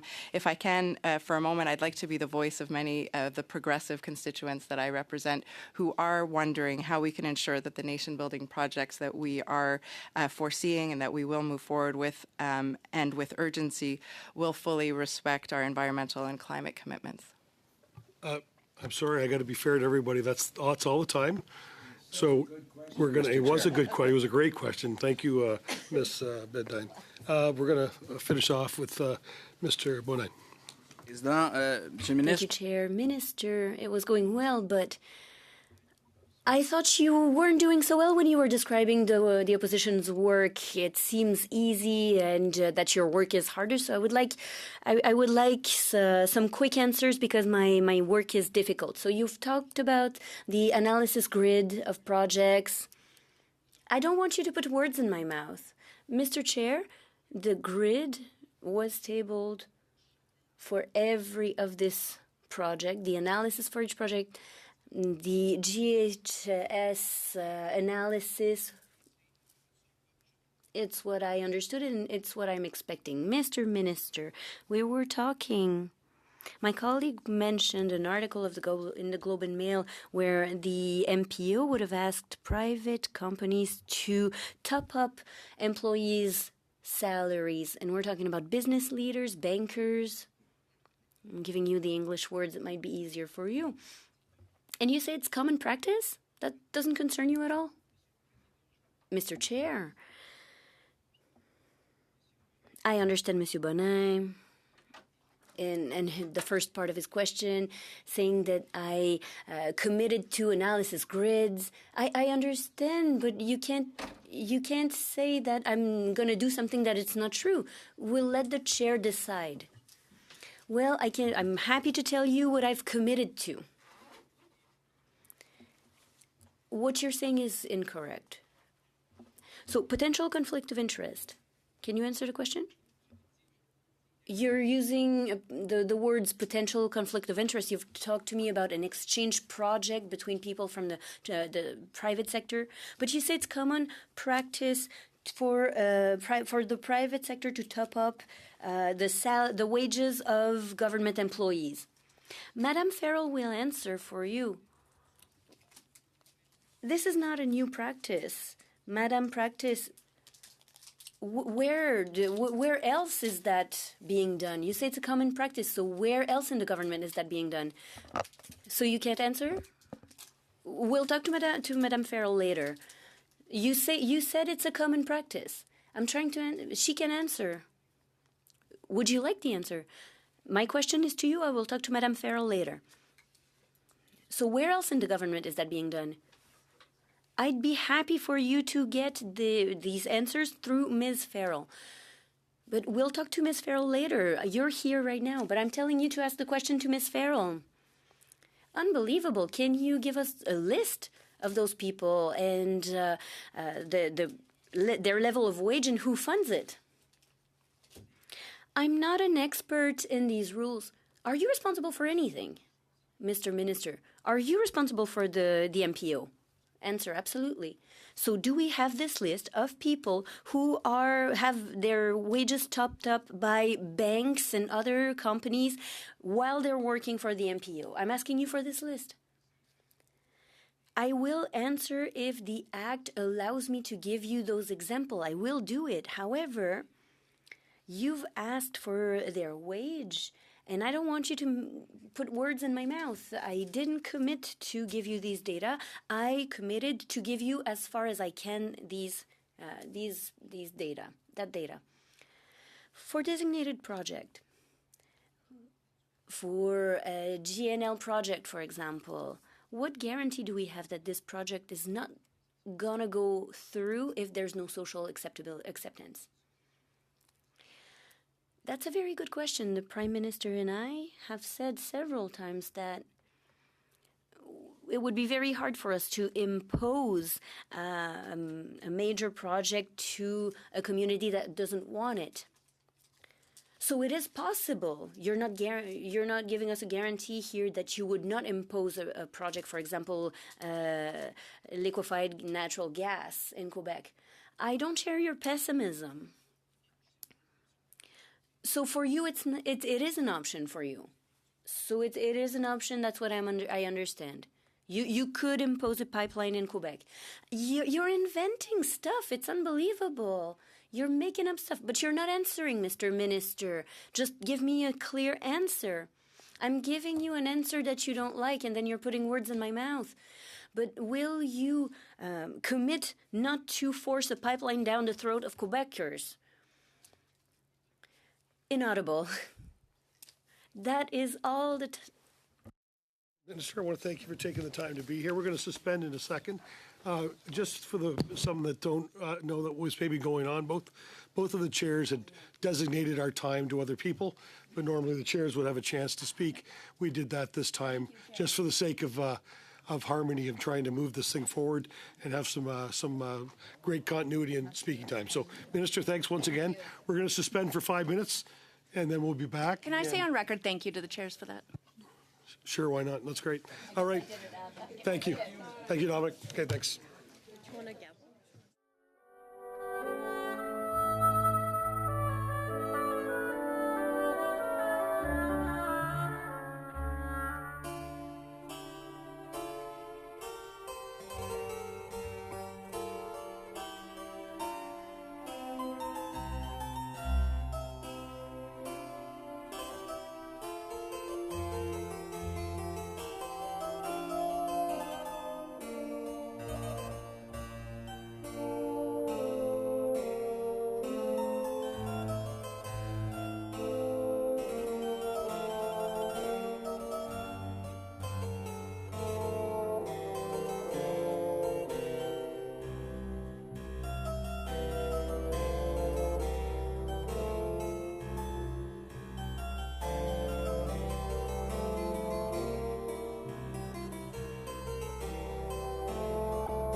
Welcome back, everyone. If everyone can take their seats. I'm looking at you, Senator Quinn. We will now proceed with questions for our witnesses from the Major Projects Office. And I have a list. It's from what I can see, the exact same order as the first panel. And that means I'm going to start with Ms. Stubbs. Your time starts now. Oh, thank you, Chair, so much. Thank you, Dawn, for being here. I just wonder if the Prime Minister has given you any indication whether or not their promised pipeline to the Pacific is in the national interest. Again, if he had said something to me privately, I'd be like the minister. I wouldn't be telling you. But I think it's if you read the Alberta MOU, you see the intention. You see the intention of the Pathways Plus project, which Pathways Plus is a strategy under the MPO, and it's the combination of getting the Pathways project done, which, as you know, is a carbon capture and storage pipeline, as well as carbon capture and storage, and then also being able to get the pipeline built. So it's a very positive strategy. Yes, and I think, though, what the question that Canadians have, though, is the federal government's promise on the pipeline to the Pacific, which is critical to get Canada's most valuable exports beyond the U.S. markets.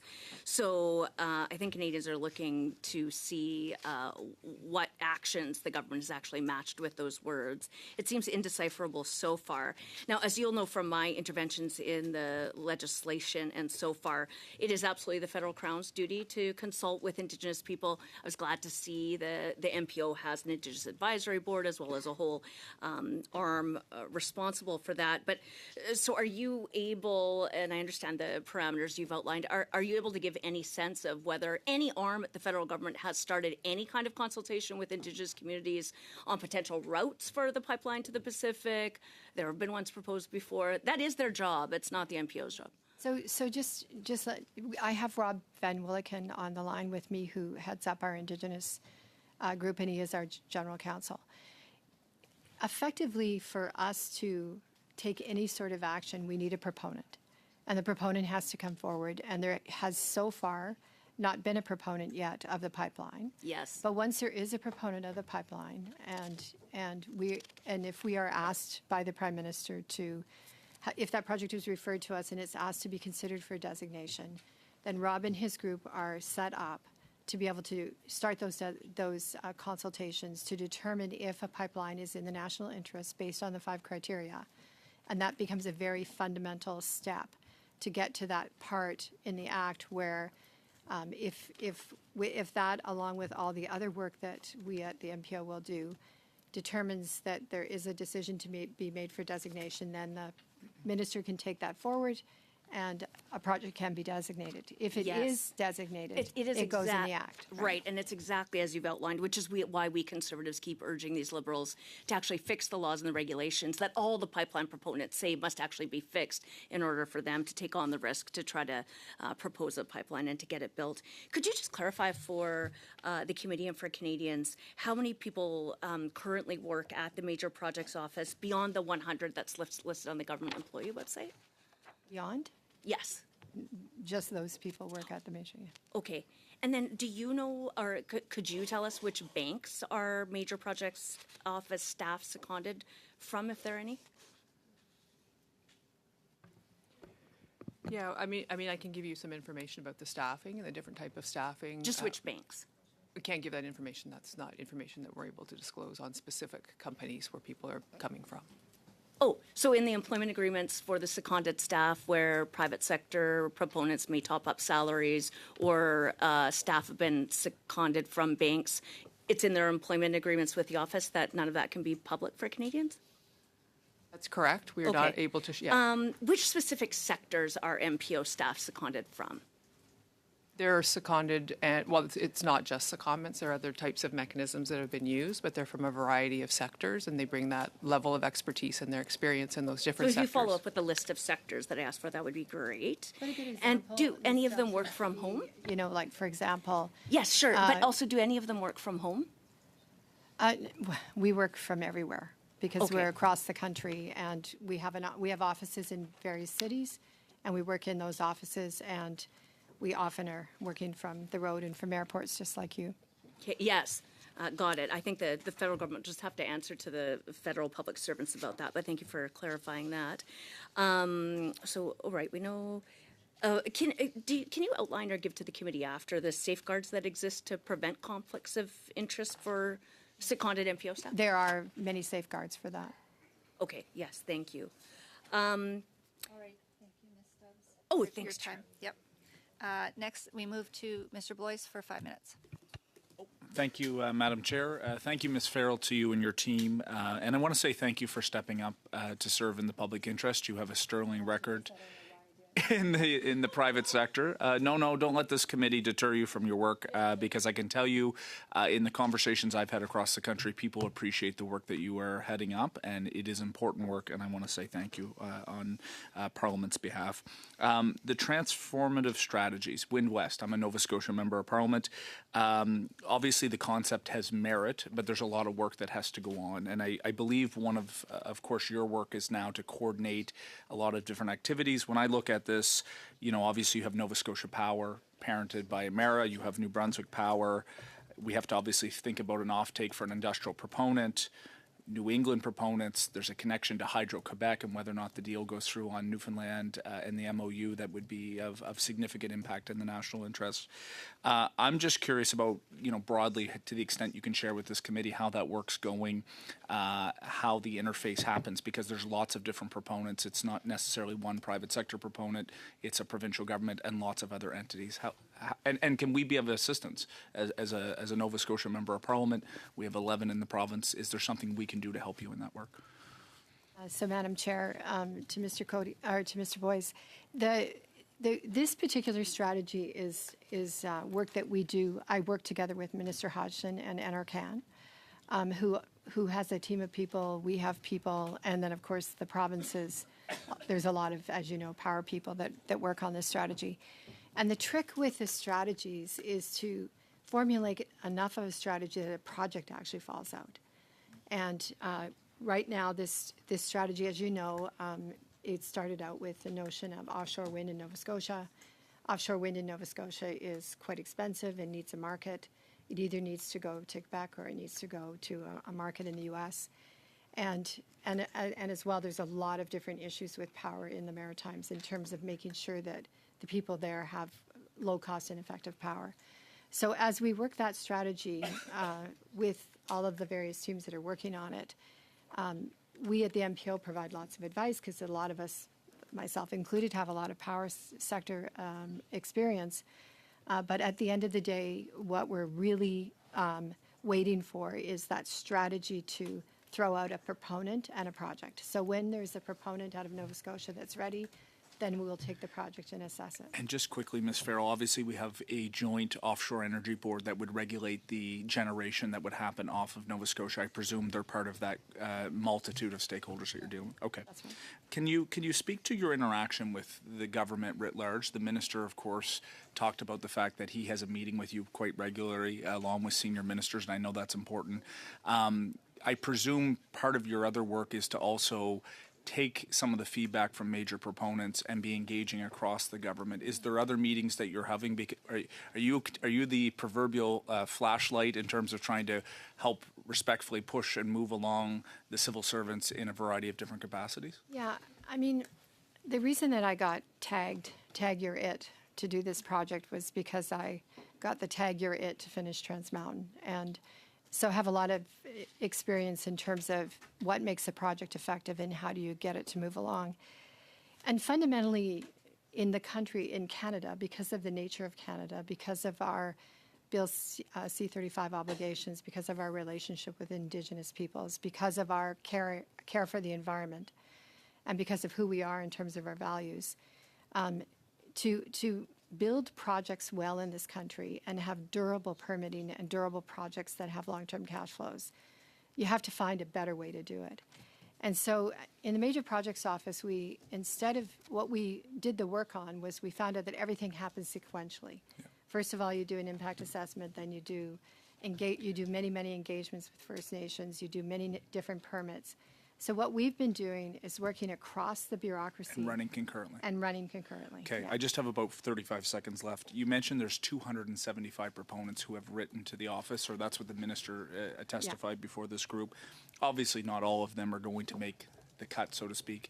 How would your process look to engage with stakeholders and say, obviously, this project may have merit, but you may not actually be brought forward to the cabinet as a major national project? How is that process defined, and to the extent you could share with us how you may have to respectfully let down some of the proponents? Yeah. So we have projects come in through our website. We have projects come in through governments. We have projects come in with proponents coming directly into the office. All of that adds to 275. We have That's the time. I'm Okay, sorry, Ms. sorry. Farrell. I'm going to move on to Mr. Bonin for 5 minutes. Merci, Madame la Présidente. Thank you, Chair. Ms. Farrell, thank you for being with us today. Can you give us the list of the 100 people who are working at the office and their titles, their mandate, their responsibilities, their salaries, the overall budget, and the organizational chart for the office?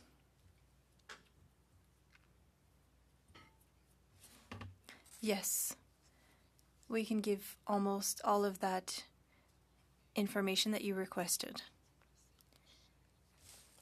I'm not sure if we'll be able to deliver on all of those elements, but we can certainly give you a list of the employees who are working at the MPO. I would like a list with as much transparency as possible. That's why I mentioned all those details. For example, specific salaries for each employee. That's personal and protected under the Privacy Act. But there are salary ranges for people like me. Ms. Farrell, have you completed your conflict of interest declaration? Yes. Earlier you talked about private funding models to support these salaries. Can you give us a list of those mechanisms? We have used different mechanisms to hire these employees. Can you give us the list of the different mechanisms on the different types of commitments? In English, it's the order in council. We have secondment assignments, casuals. What I'm asking is that you said that you can't tell us salaries, which banks are funding which employees and which private companies. So you said that you can't give that information on the employees on secondment, but can you verify whether or not you can share this information publicly, because it is important? You said there are different mechanisms for private companies to fund employees of the office. Can you give me a list of those mechanisms? Can you give us that list in writing? I understood that you'll be able to give it to us, but there is some information that is protected, yes.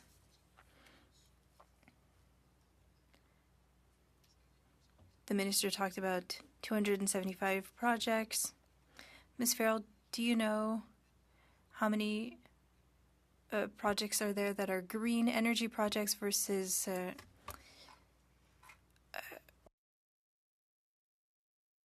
and hydrofuel projects?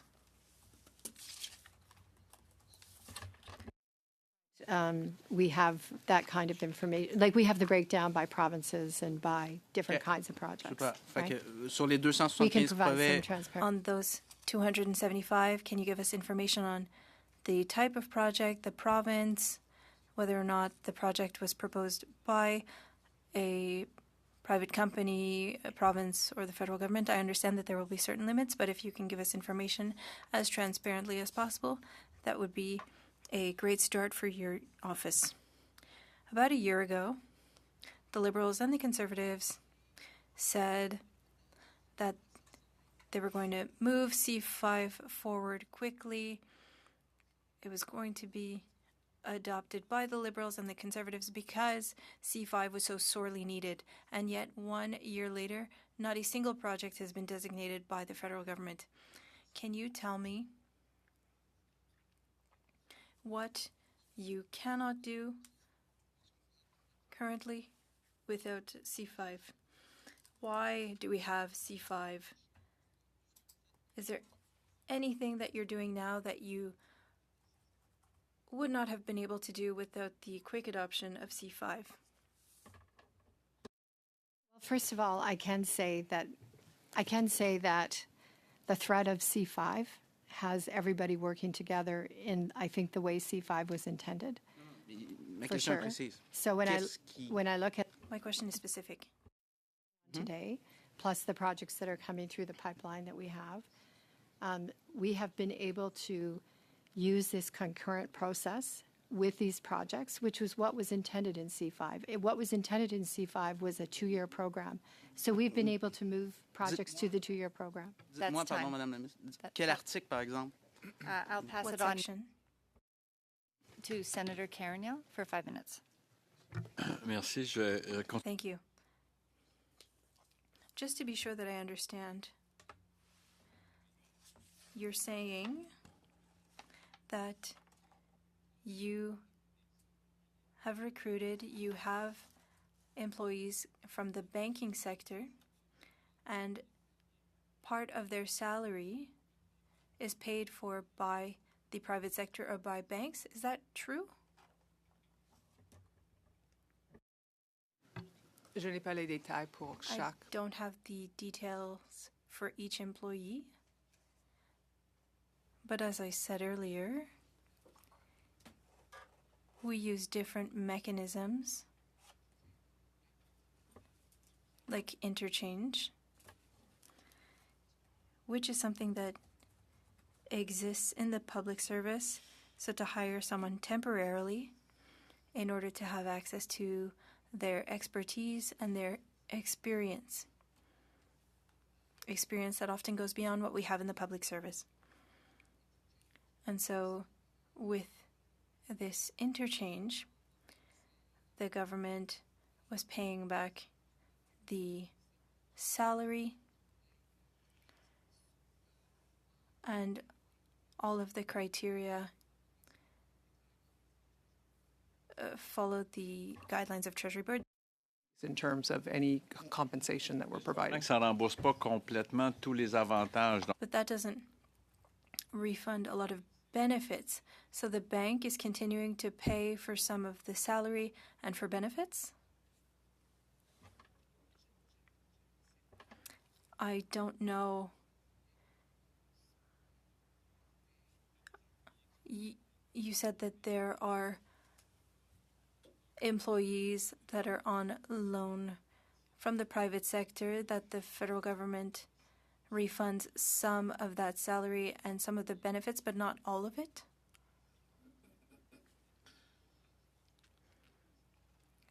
What are you thinking of? The risks for conflict of interest are significant. Banks are participating in the funding. You need to be impartial. You're a trustee. You're going to be making decisions that will have an impact on hundreds of, or rather billions of dollars. So what was the thought process there? All of the employees working at the MPO become public servants, and they need to respect all Canadian legislation. So the MPO is a special operating agency of the Privy Council office, and we have to adhere to all the legislative rules and all the guidelines that apply to any public service, including the Conflict of Interest Act, the values and ethics, and we adhere to all of the Treasury Board guidelines when it comes to our staffing and our employment. Vous, là, est-ce qu'il y a une partie de votre salaire qui est payée par... Is there part of your salary that is funded by the private sector? No. You don't know? Do you not know? I don't have the information for my colleagues in individual situations, but what about yours? Your salary? I am a public servant. I've worked for government for a long time. Would you have accepted that a bank would pay 10% of your salary? So I don't think I can comment on that. OK. Quel sera votre lien avec le fameux... I don't want to call it a sovereign fund because we're talking about $25 billion that's going to be borrowed. I think that it's a false representation to call it a sovereign fund, so we're just going to call it the $25 billion fund. When you see a project, an interesting project, that's lacking in funding, are you going to refer it to that $25 billion fund? How's that going to work?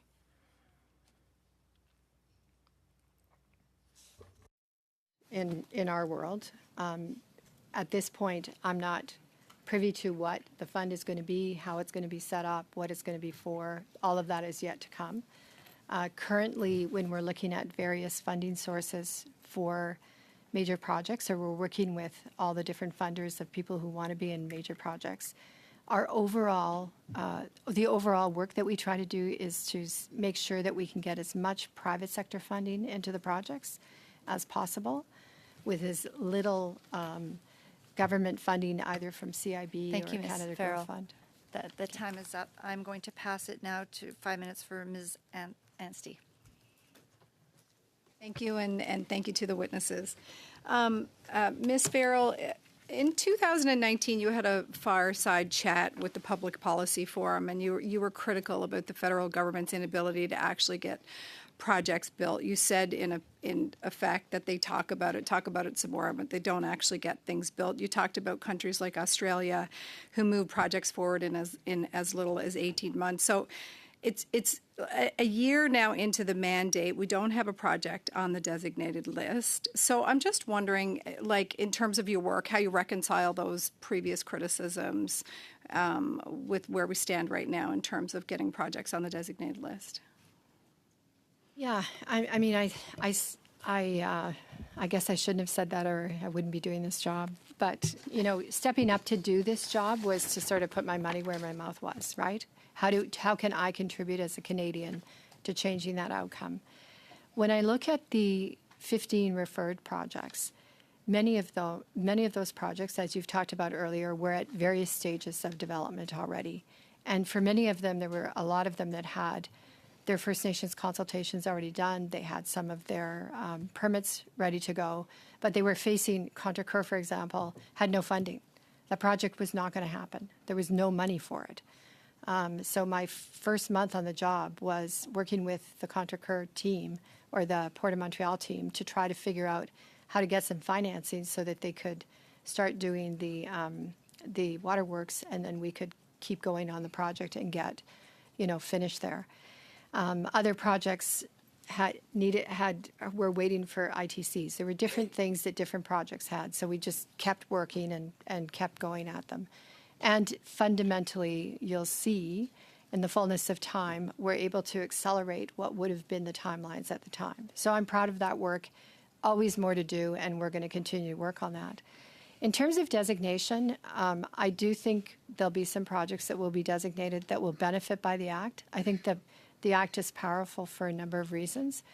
But I do believe that projects that are on the come are more likely to require designation than projects that are in the past. There's a couple of projects that we're working with that I can't, again, because they're private proponents, reveal to you, where proponents have come to me and said, because of the Act and because of your office, we want to try something. We think we've got a project of national significance. Will you work with us to determine if we do? And will you work with us to build the regulatory and indigenous program so that we can actually do the project in the 2 years and then get into a 3-year construction cycle? Yeah. So I think the Act will be useful for sure, but I think it's going to apply more easily to projects that are massive, that really make a difference to our infrastructure, and that are yet to be here.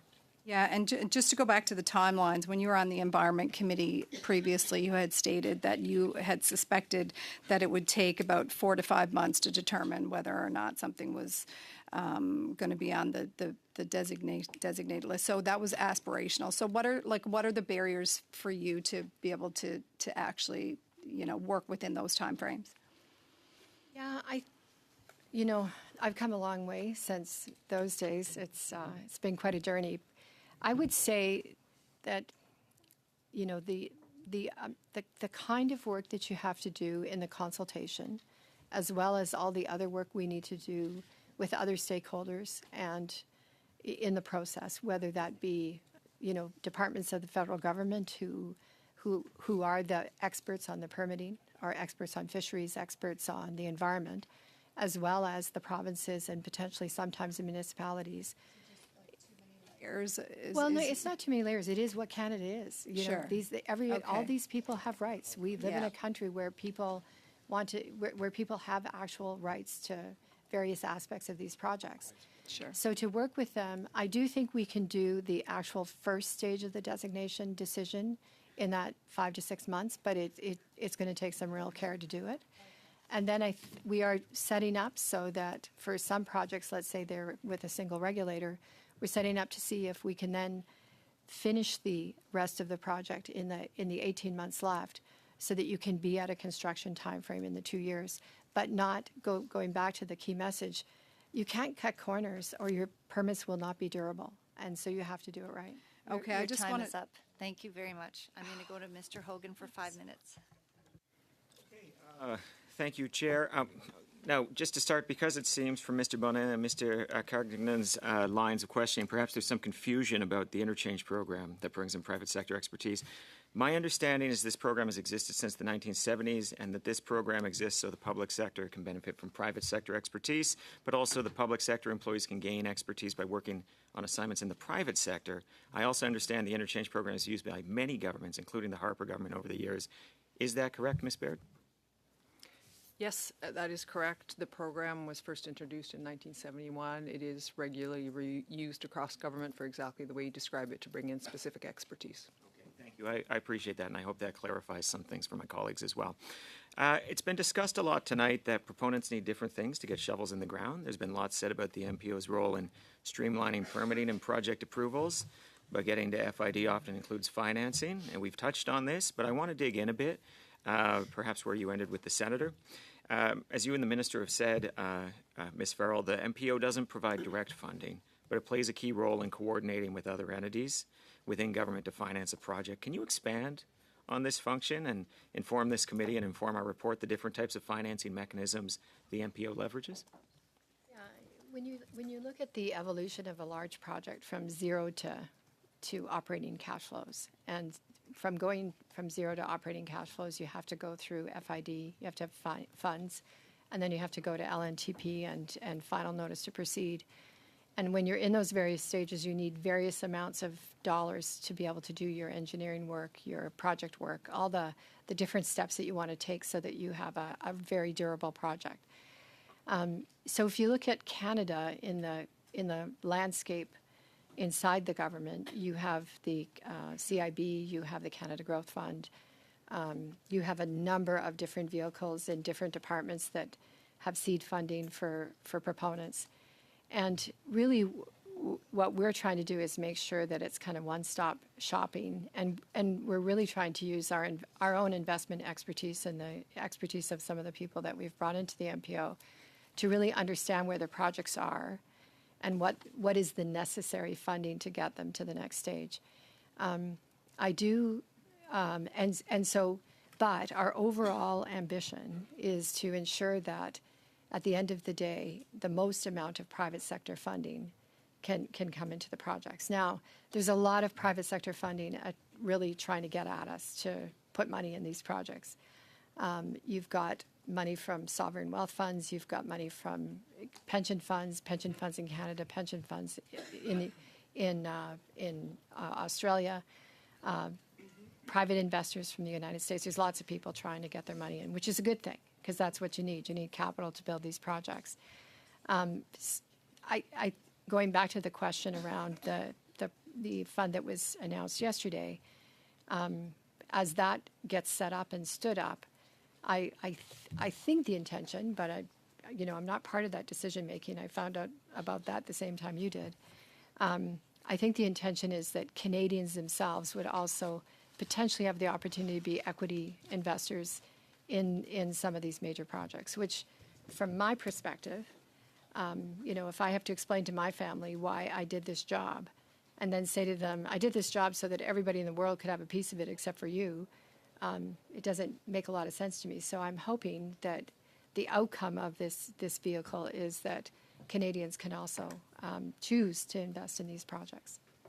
Thank you. And there's one more question I don't think has come up, but it's the power of C5 and the MPO as a signal to capital in its own right, and a signal that Canada is serious about building. Can you comment on that?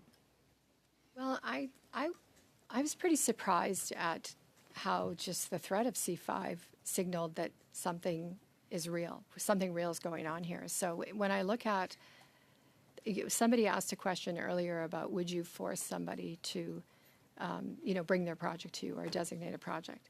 It's actually the opposite. Everybody wants us to refer their project to the MPO or get their project referred to the MPO because it sends a signal, even a referral without a designation, sends a signal that Canada's open for business. Thank you very much. I will go to Senator Hébert for 5 minutes. Merci, Madame la Présidente. Thank you, Chair. I'd like to come back on the workforce issue.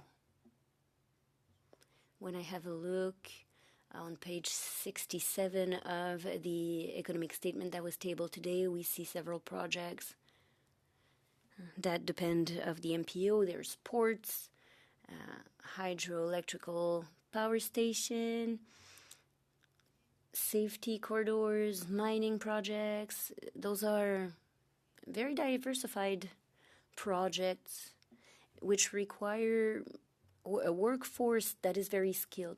Regarding the $6 billion that was announced today to train 100,000 skilled workers, could you explain to us, will your office, when you analyze these projects, do you set up a list of skills that are going to be needed in these projects?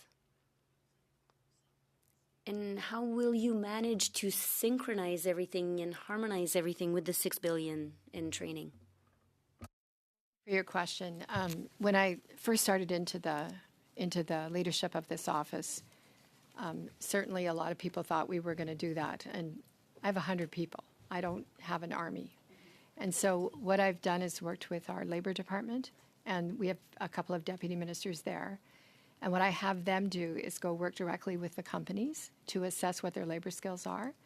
And then they are working directly with the companies to assess what they need in their regions. And then they work with their provincial counterparts as well, so that we can map those needs directly to the companies that are on our list. So that's the first thing that we had to get done because we just couldn't take that on.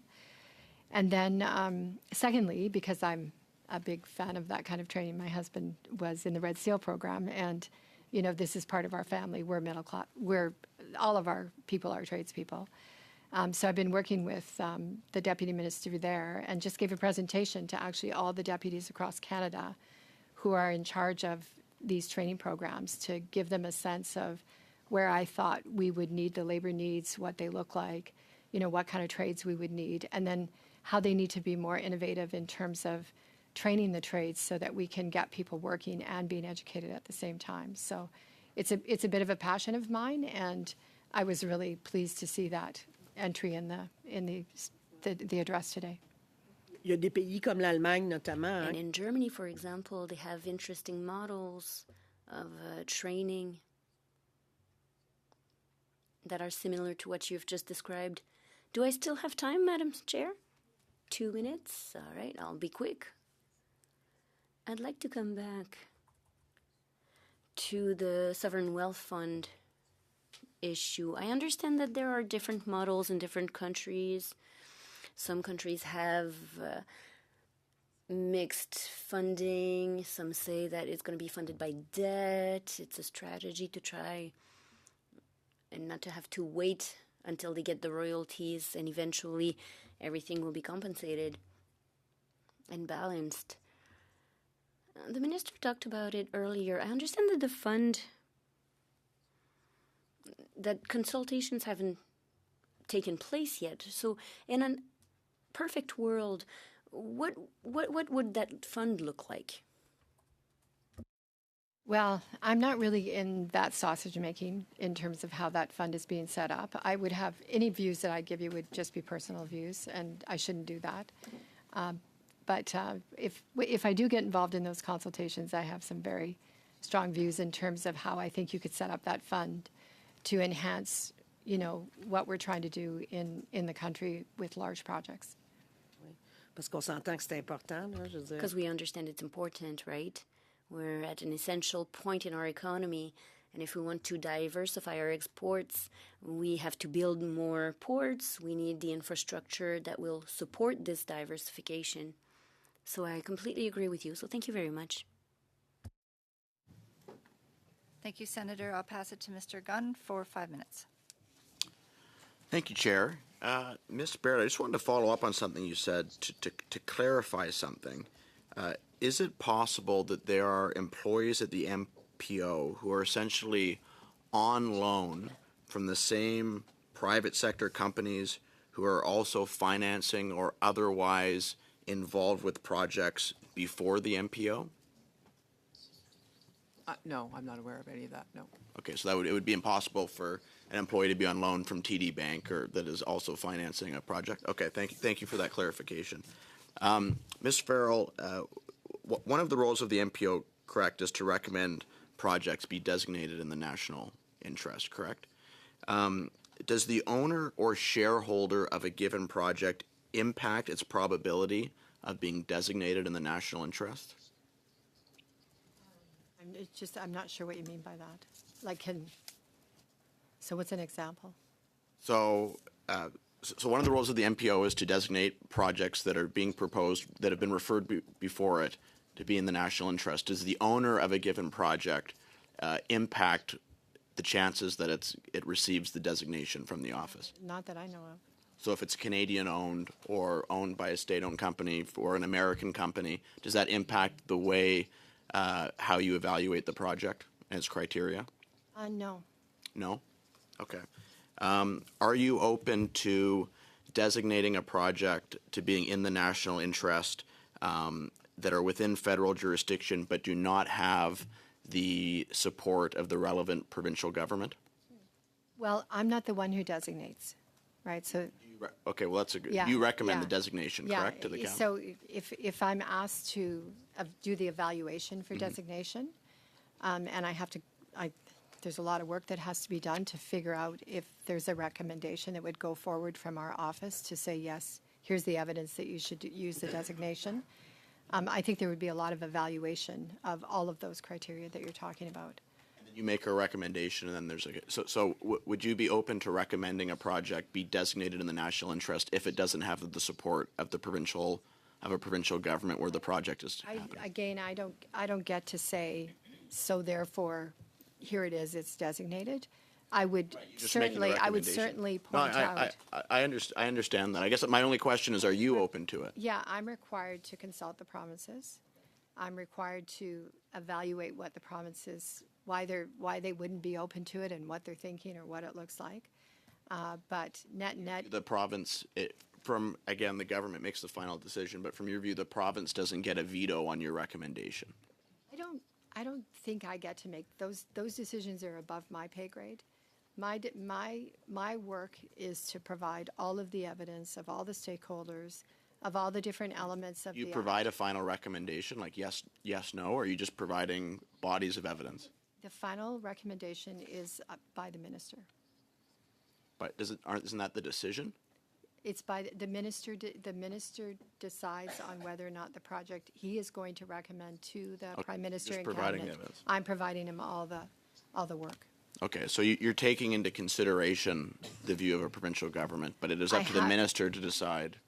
what yeah. is disqualifying or Yeah, not. and I would say the efficacy of my work is that I accurately provide a very clear assessment of what the issues are, how the issues are balanced, what the issues look like across all the stakeholders, what the issues look like across the various factors under the bill, and then I take that to the minister.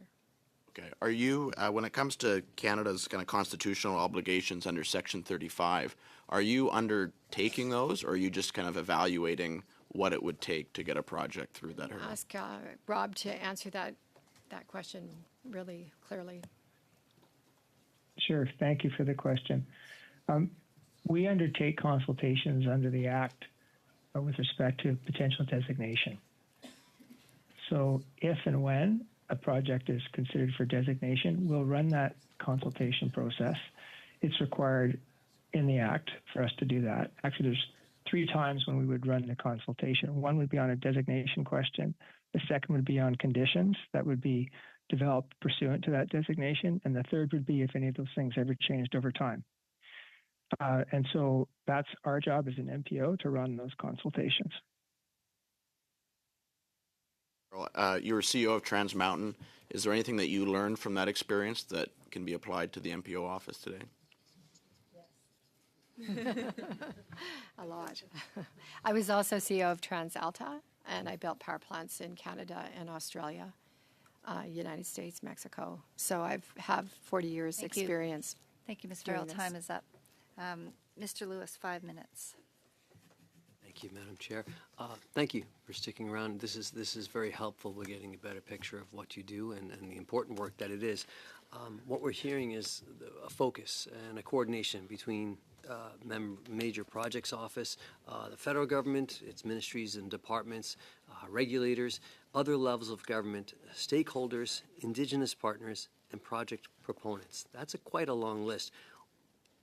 To work together so that permitting and approval processes can happen more efficiently and with less duplication. With such a long list, can you speak about coordination with that many stakeholders, both the challenges that may seem more obvious, but then the opportunities that also exist? I thought there'd be more challenges during this, but go back to the enthusiasm of Canadians and proponents and civil servants, governments, provinces. Everybody's enthusiastic and everybody wants to do their part. And I think the imperative that Canadians feel today in the world that we're living in, and sort of when we look out into the world and we see what's going on, whether it's in the Middle East or it's in the U.S. or whatever it is, I have not experienced a single moment of either resignation, it can't be done, or a lack of determination that we can do it. So that's been something I didn't expect. I expected to be pushing a rope uphill, which has been most of my career, and instead I'm more in a tsunami of projects that people want to get done. So our biggest issue is to pick the projects up where they're at, and then help the proponents. Sometimes the proponents aren't ready for us, because they actually are in another system, and they're like, oh, don't we go in sequence? And I'm like, nope, we're doing it all at the same time. And so getting proponents ready for that has been a bit of a challenge. But at the same time, and again, I've had a lot of experience in building projects, and I spent 5 years of my career in British Columbia working on, I was the generation vice president, and we were building at that time as well. Worked a lot with First Nations then. And today I find that our Indigenous communities are like, tell me what to do. What do I need to do? I'm ready to go. So how do we get ready, and how do we get positioned? So I'm just finding it's just a different time, and we're just trying to ride the wave of bringing people together, simplifying, staying focused, sticking to a deadline. And it's hard work, but it's pretty inspiring work when you see what Canadians are up for. Well, it's appreciated. I think you answered. I was going to ask about this paradigm shift of working concurrently instead of sequentially. It seems to be one of the things that has the biggest impact. Is that the case? Because the Indigenous communities themselves, they were being consulted by 7 or 8 different silos in government on the same project. And it's draining their resources, right? So to do one consultation with an impact assessment and the permitting all together at the same time, one set of information, it's exhausting for the proponents to recut information 15 different ways for 15 different purposes, to cut at once. All of that is actually just bringing some refreshing simplicity to what we have to do.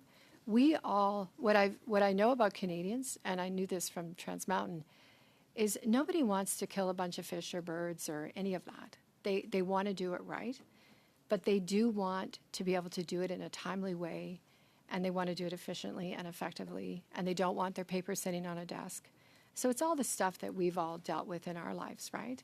And it's pretty exciting. And of course, if we get some of the projects that we're trying to get done, and we can really get into a world where we can use digitization and automation for some of the information, we've got a real opportunity here. I think we've got an opportunity to catapult ahead of the rest of the world, because we actually are not changing our values. We're just learning how to exercise them using technology, and we're learning how to innovate the way that we do policy. It's interesting. Thank you very much. Appreciate it. That's my time. Over to you, Senator Quinn. And thank you again for being here this evening. I want to just go back a little bit to the question I had for Minister LeBlanc with respect to the various key steps in the process. And I think Mr. Wallingham just referred to a couple of other things there that are steps in the process. Do you have a chart that says here's the major points of entry? You know, projects proposed. Yeah. Could we get a copy of that? Yes. That'd be great. Thank you. We just didn't have time to get it. You know, it's a good chart for you all and for your committee, and we can take some time in it to walk you through what those steps look like. Separate session on the chart. That leads into my second question that I also alluded to with Minister LeBlanc. That is, you know, the act. Our role is to evaluate, you know, the performance of the minister and cabinet with respect to C5, and so where should we play? When we see that chart, should we wait to designation, or should we be learning about what the process is that you're involved in, so we can have confidence of preparing a report that shows here's the work that's been done leading to the designation? Where should we play? Well, when I was presented with this job, I wasn't presented with your job is to come and execute C5 and designate 3 projects and build a team and follow the designation through. I was presented with, we are going to build a major projects group in Canada. It's what we're going to do to really start to accelerate our ability to bring together Canadian values with best project management operations, with proponents, with what we need to do in our various levels of government. And you have the tool of C5, if you need to use that, to get into the 2-year window. But your job is to figure out how to get everybody into a 2-year window or less on the regulatory side, and then get people with shovels in the ground. And as part of that, we also want you to coordinate the financing so that we use the least amount of government funds and the most amount of private sector funding so that we can, you know, accelerate. So just to give you a context of how I was presented with the job that I'm doing, I think you want to evaluate, if you want to evaluate us, me, am I doing that job? I'm sorry to interrupt, but it's not necessarily evaluating you as a person or anything like that. It's us evaluating the performance against the act itself, so that we can then do a report every 180 days and say, hey, these things are on track, et cetera. So again, maybe later we can talk about where do we play, because I'm not sure exactly where we play, but I know we have to evaluate. Because of time, I just wanted to jump ahead. And there was something said about Contrecoeur, about in the past, and I've been around ports for a long time, but it's been talked about for decades, as has been stated earlier, but the private sector never really wanted to play. They didn't want to invest. So who does your office look at the business case that's presented? And do you bring in experts to look at, for example, in Contrecoeur, what are the predicted loads? And because the port, I've read the port stuff, and they say that they're at Last year they went up 3.4%. They don't talk too much about the previous years, but what exactly is the capacity question that's being addressed with Contrecœur? Transport, and where does transport play? Where does infrastructure play? And where does the Treasury Board and the Department of Finance also get involved in this process?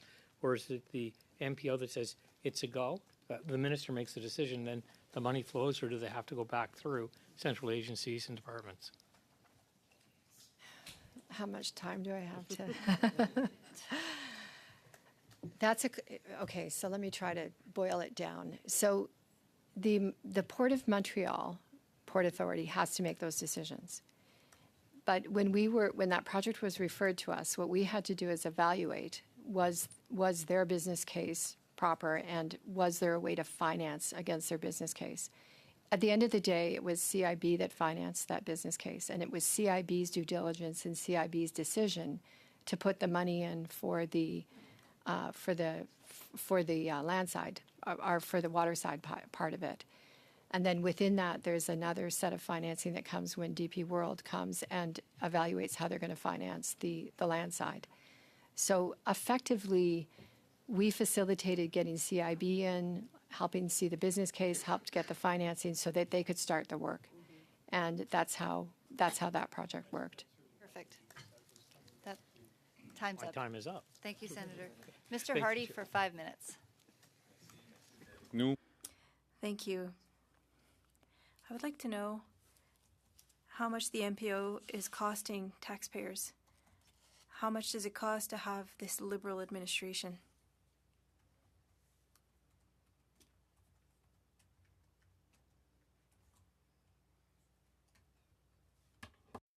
Provided in the last budget a total of $213.8 million over 5 years. So our current budget in the current fiscal is $42 million.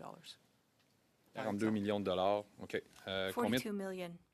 How many projects were designated for $42 million in 1 year? Parfait. Designated. On nous a dit dans le Financial In the Financial Times, we saw that Liberal bureaucracy was more difficult to deal with, more burdensome than American tariffs. Do you believe that bureaucracy is slowing down these major projects and moving forward? I would say that currently, in terms of the tools that we have at the MPO, the tools that we have working with the provinces and with the federal government, that there's still lots of learning to do to get to the level of acceleration that I think we can achieve in this country, and the level of simplicity, for sure. But I would say from a year ago, we definitely have gained some speed here. Donc, on devrait, dans le fond, ce que vous nous dites, c'est qu'à ce jour, So you're saying that to this day and in 2026, processes should be more efficient for these major projects.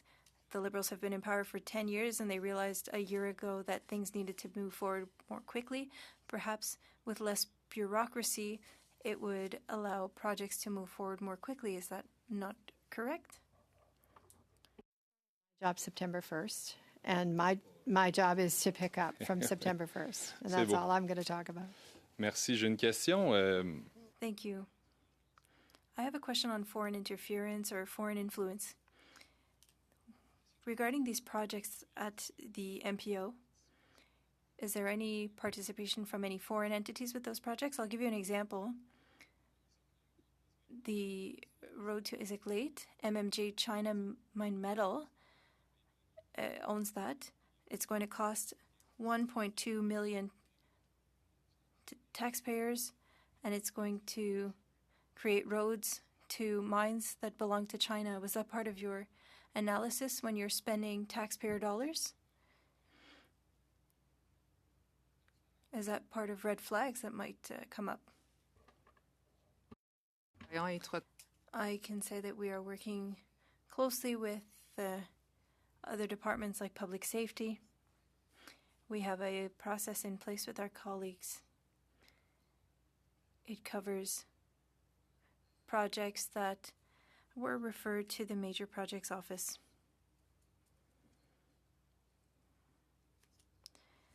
Our colleagues from other departments. Security, national security, they do a national security assessment for us in collaboration with the rest of the security community in the federal government, and they're able to provide that to us. And they also, we work with them on a regular basis because there are sometimes changes in projects, different proponents or different people involved. So those are things that we look out for, and we share the information with our public safety colleagues. Merci pour la réponse. Écoutez, vous parlez de sécurité, Thank you for the answer. You talked about safety. Earlier, you answered a question, and I would like to come back to it. I would like to understand what the process is for conflict of interest. You have employees coming from banks that are partially paid by these banks, and they are part of the selection process. You've said you can't say which banks they're coming from, who they were working for, but if they're part of the decision-making process and their bank might have some interest in the project, well, what's the process there to ensure that there are no conflicts of interest? What's the process? All employees need to fill out the conflicts of interest declaration. Like any other public servant, so they have to adhere to those, and there are processes in place to make sure that there are no conflicts. Processus inverse? Il n'y a pas un processus où c'est vous qui Is vous there assurez? not a process where you are the one ensuring that? Ms. Bedian for 5 minutes. Thank you. And I'd like to thank you in particular, Ms. Farrell, for making the trip in person from Calgary to be with us today. I think it's very important that we have this conversation. And I did hear your response earlier to my Conservative colleague's question when he asked how many projects were designated with the funding that was provided to you. You answered none, but those are just designated projects. You have been working on many projects over the course of the last couple of months, reminding Canadians that you've only been at your post for a short time. In particular, as a Montreal MP, you can imagine that the Port of Montreal is near and dear to my heart, and you have worked in order to facilitate shovels in the ground at Contrecoeur, if I understand your previous testimony. Perhaps you would like to elaborate a little bit on that. But I would like to hear you particularly on the work that you're doing to accelerate timelines for other projects. You mentioned that there are many private proponents that are working with your office. I'm not asking for their names. I understand that it's important to keep that kind of confidentiality. Can you give a sense, though, to this committee about how many projects are you working actively on with those private proponents? Because, and these are your words, feel free to correct me if I get them wrong, but you mentioned that several private proponents are coming to you because of the Act, because of C5, and because of the existence of your office. They see hope for new projects. You also mentioned earlier that designation would only be for the projects that are on a massive scale. There are many other projects that are coming to you that you're assisting, if I understand you correctly. Perhaps you would like to comment on that. Yes, thank you. So you're 100% correct. We are not sitting in our office with our feet up waiting for some project to come by to get designated. So designation is a tool, and it certainly becomes something we think about when we're working with proponents. Every single one of the 15 projects that we're working on right now, some are more active than others because some are behind us. For example, Darlington, we worked with them to get the financing for the first Darlington unit. And now they're going to have to finance the next 3 units, so we'll be working with them on that. Let's talk about in the north. In the north, Mackenzie Valley Highway was profiled in February as one of the projects of national significance. We have a team up today up in the Northwest Territories working with the Northwest Territory government to figure out how to set up a construction organization so we can be ready to start to build Mackenzie Valley Highway next spring, which will require all sorts of work to be done right now, and as well will require the financing for next spring. If you look at the project that people said, oh, it was already under construction, which is the project in Saskatchewan, the McLava Bay Foran copper mine, that project potentially could go to another phase, so we're working with them. If you look at the North Coast transmission line, there's three phases to that project. We helped with the finalizing of the financing for phases 1 and 2. And we're currently working with a proponent for phase 3. And there's a number of different options there. There's a number of different issues that also have to be sorted out on the Indigenous front with that project. So I would say Nouveau Monde, we helped that group finalize their sale of their graphite through the Canadian government. And then we helped them be ready so that they could close and go to final financing. I think it was at the end of April, somewhere. There was some date. And then, of course, they're getting ready to go shovel ready the beginning of May, and we're going into phase 2 to help them get organized for their refinery that will be at Baie-Contrecoeur. So, and in that particular case, it's also making sure that they have access to all the different departments in government that are in Europe, so that we can on-sell that graphite to other partners in the European Union. So every single project is different, and every single project has elements of regulatory, finishing some regulatory, doing some financing, making sure they have access to everything that we can find for them so that they become successful projects with cash flows. Excellent. Thank you. And if you have any other examples that you would like the committee to be aware of, please feel free to send those in. But thank you for those excellent examples of the work that you are doing. Even referral without a designation sends a signal. I heard you say that earlier in your testimony. Can you tell us what signal is it sending? 10 seconds. It's sending the signal that Canada is open for business and we should be bringing our money here to invest, for sure. Thank you. Thank you very much. Over to Senator White for 5 minutes. Thank you. Thank you both for your presentation here tonight and for your colleagues online. We really do appreciate your time. It's a long day. My questions will be from an Indigenous perspective. And I guess the first one I'm curious about operationalizing FPIC. More importantly, what specific procedures will departments use to assess free, prior, and informed consent? Like, is there a matrix, a checklist, or any documentation threshold? Rob, I'm going to turn that to you. Thank you. We, over the summer, engaged in 9 separate regional engagement sessions, and these kinds of questions came up a lot. And so these answers and this conversation is well traveled, and I appreciate the question. When we look at FPIC, we look at, and everyone wants to immediately jump to consent. And I said, well, let's start at the beginning, shall we? Free. What does free mean? And that means the community has the capacity to come to a decision, an understanding, and they can't do that if they don't have proper capacity.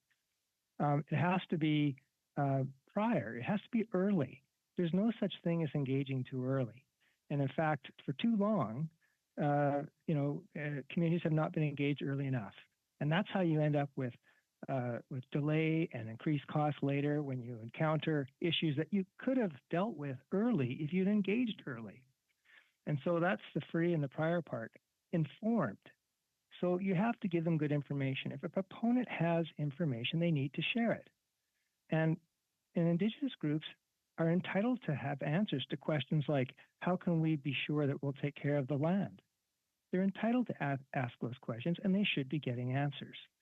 So when you take seriously the free, prior, informed part, then what you're really doing is moving into real-time shared decision-making, because they're in the discussion, they're in the conversation.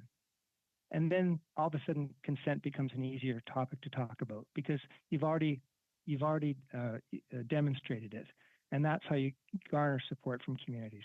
And also, Indigenous leaders have their own constituencies they have to report back to. We need to respect that. And so and as we saw in the regional engagement sessions, the amount of good faith and overwhelming desire to get going is phenomenal. So. Excellent. Thank you. Thank you very much for that excellent answer.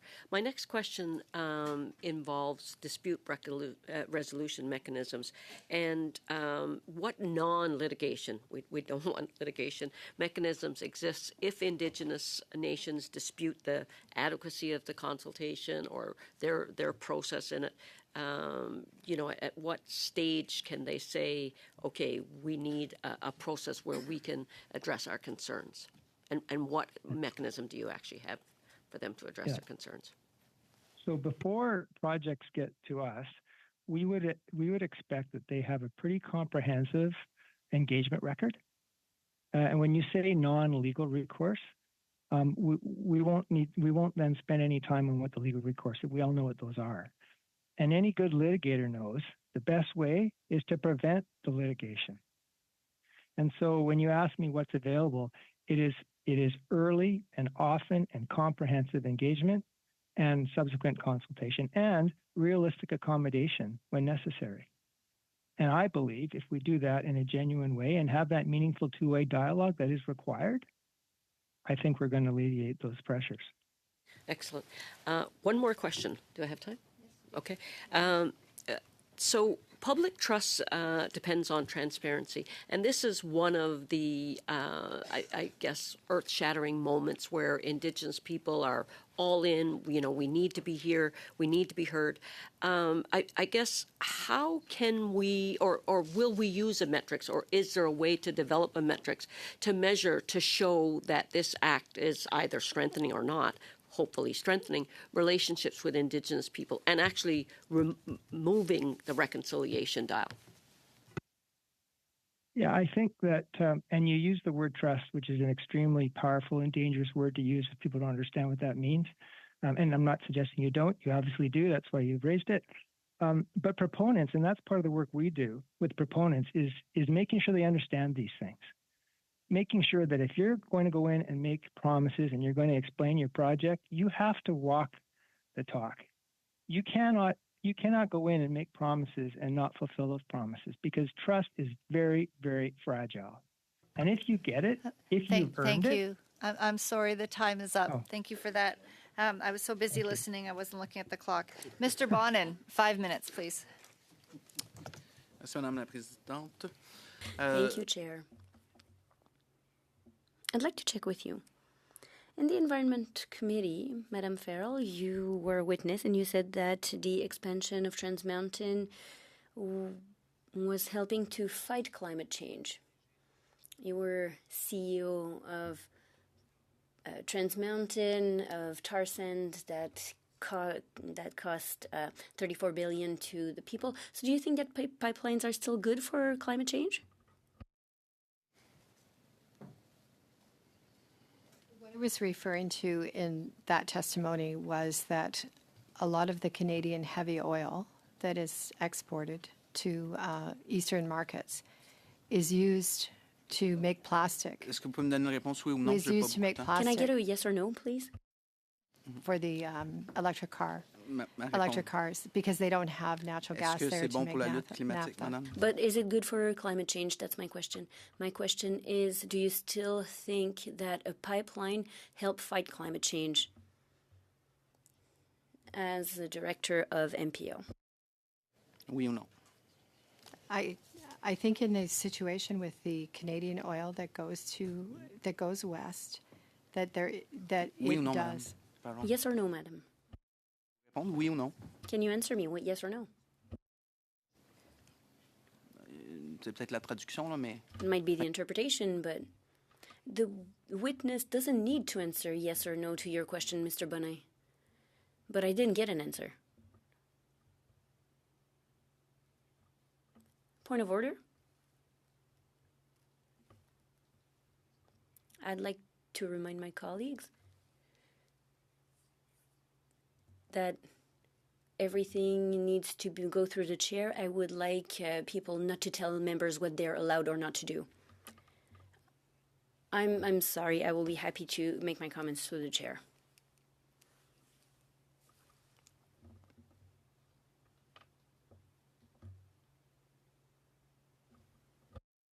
Okay. Donc, je comprends que vous pensez toujours que... So you... Answer is that in the case of Canadian heavy oil, which is exported into the eastern refineries, much of the heavy oil is cracked and is made into naphtha, which turns into plastic, which becomes part of the supply Madame chain Ferron, for, si vous for pouvez pas electric cars, which I think Madame la does Présidente. help with climate change. Bon, super, d'accord. Le ministre. The minister said that to increase gas and oil exports is in the interest of Canada. Do you agree? Yes, I do agree. Okay.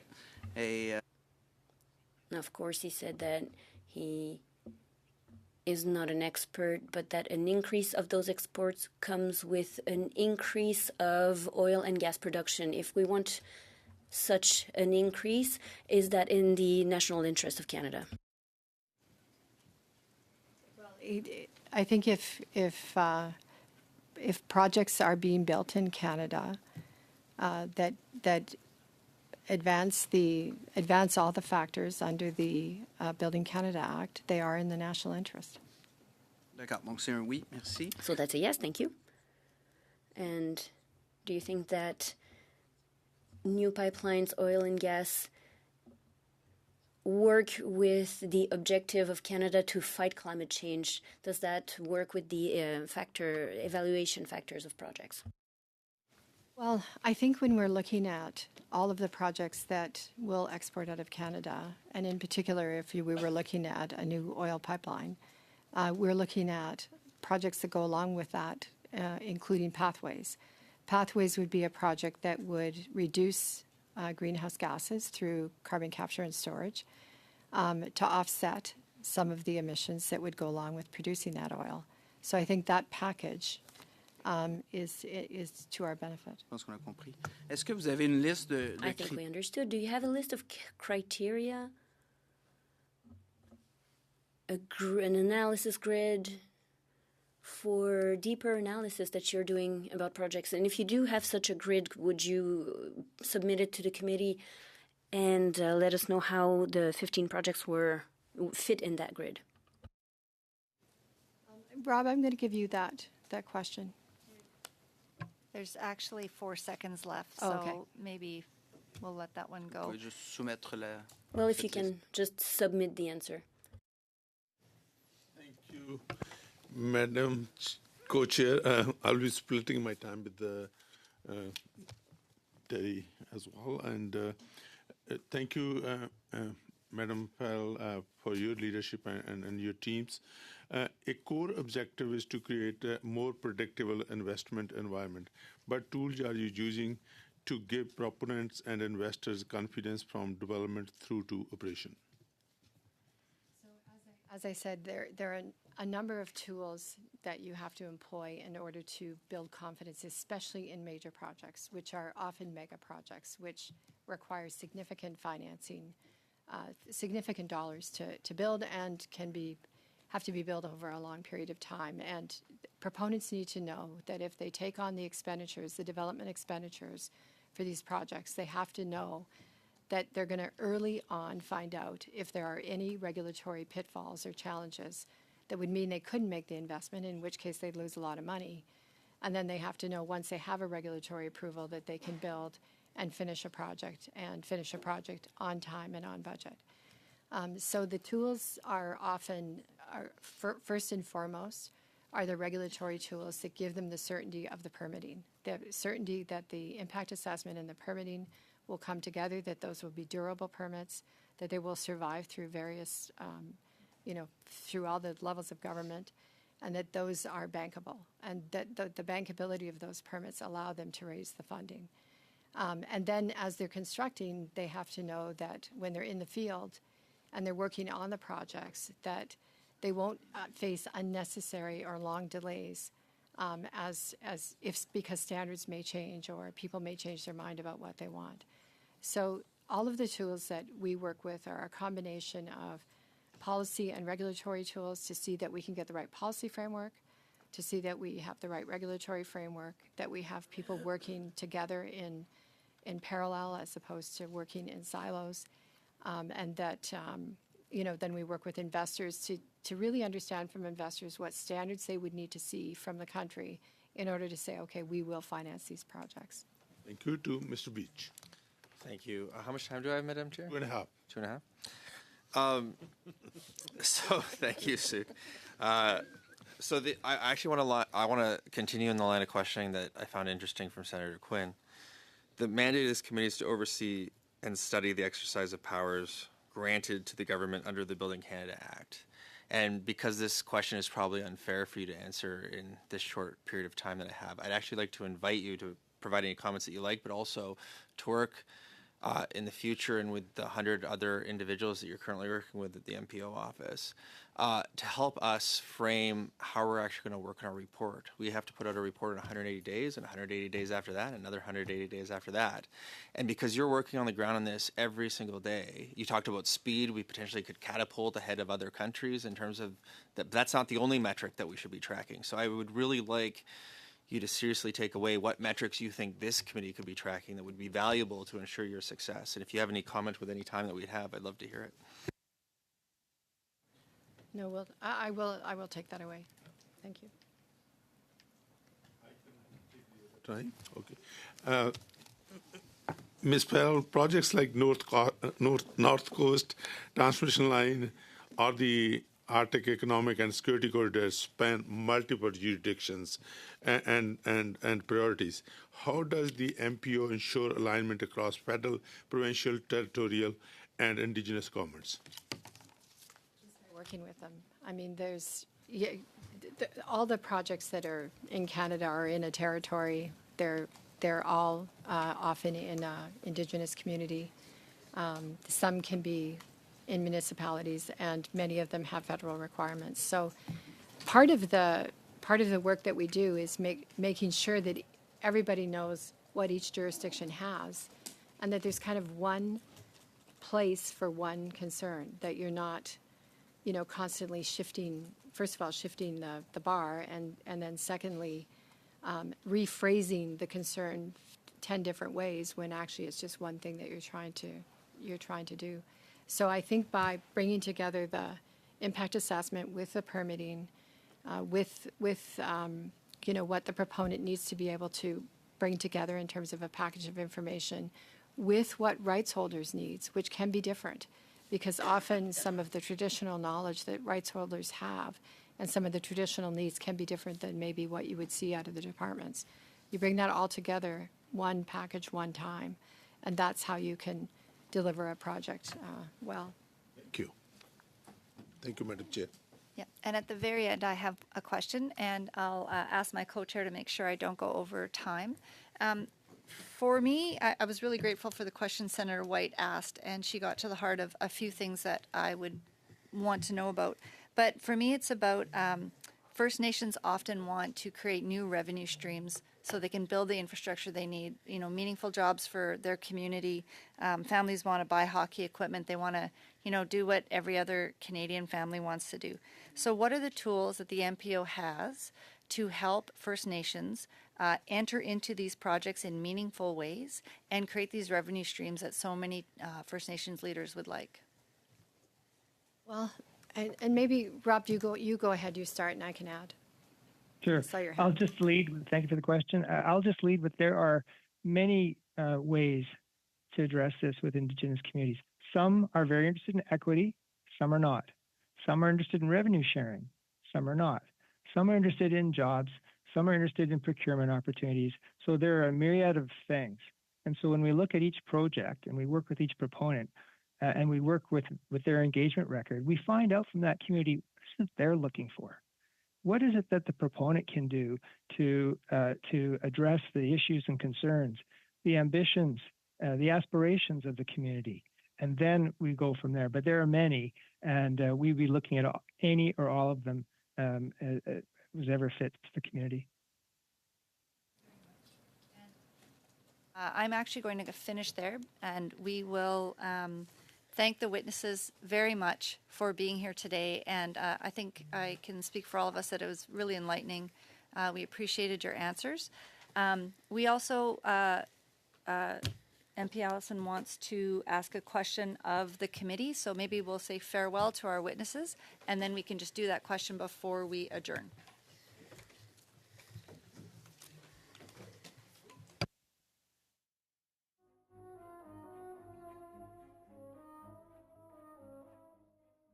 It only said that we gave the clerks the ability to order snacks, but I realize most of you will be working during your dinner hours. I would just like to have the approval of the committee that we could direct the staff to order meals for us as we're working through dinner. Give us a motion there, Suk. Suk. Bring the motion forward to have the meals. Anyone opposed to that? All in favor? So passed. When it comes to our next meeting, we're hoping that we're going to have some additional witnesses. As of today, we don't have them, but they're still working on them. If that does not happen, we will start to work on the report or directions for the report. Thank you. Meeting's adjourned.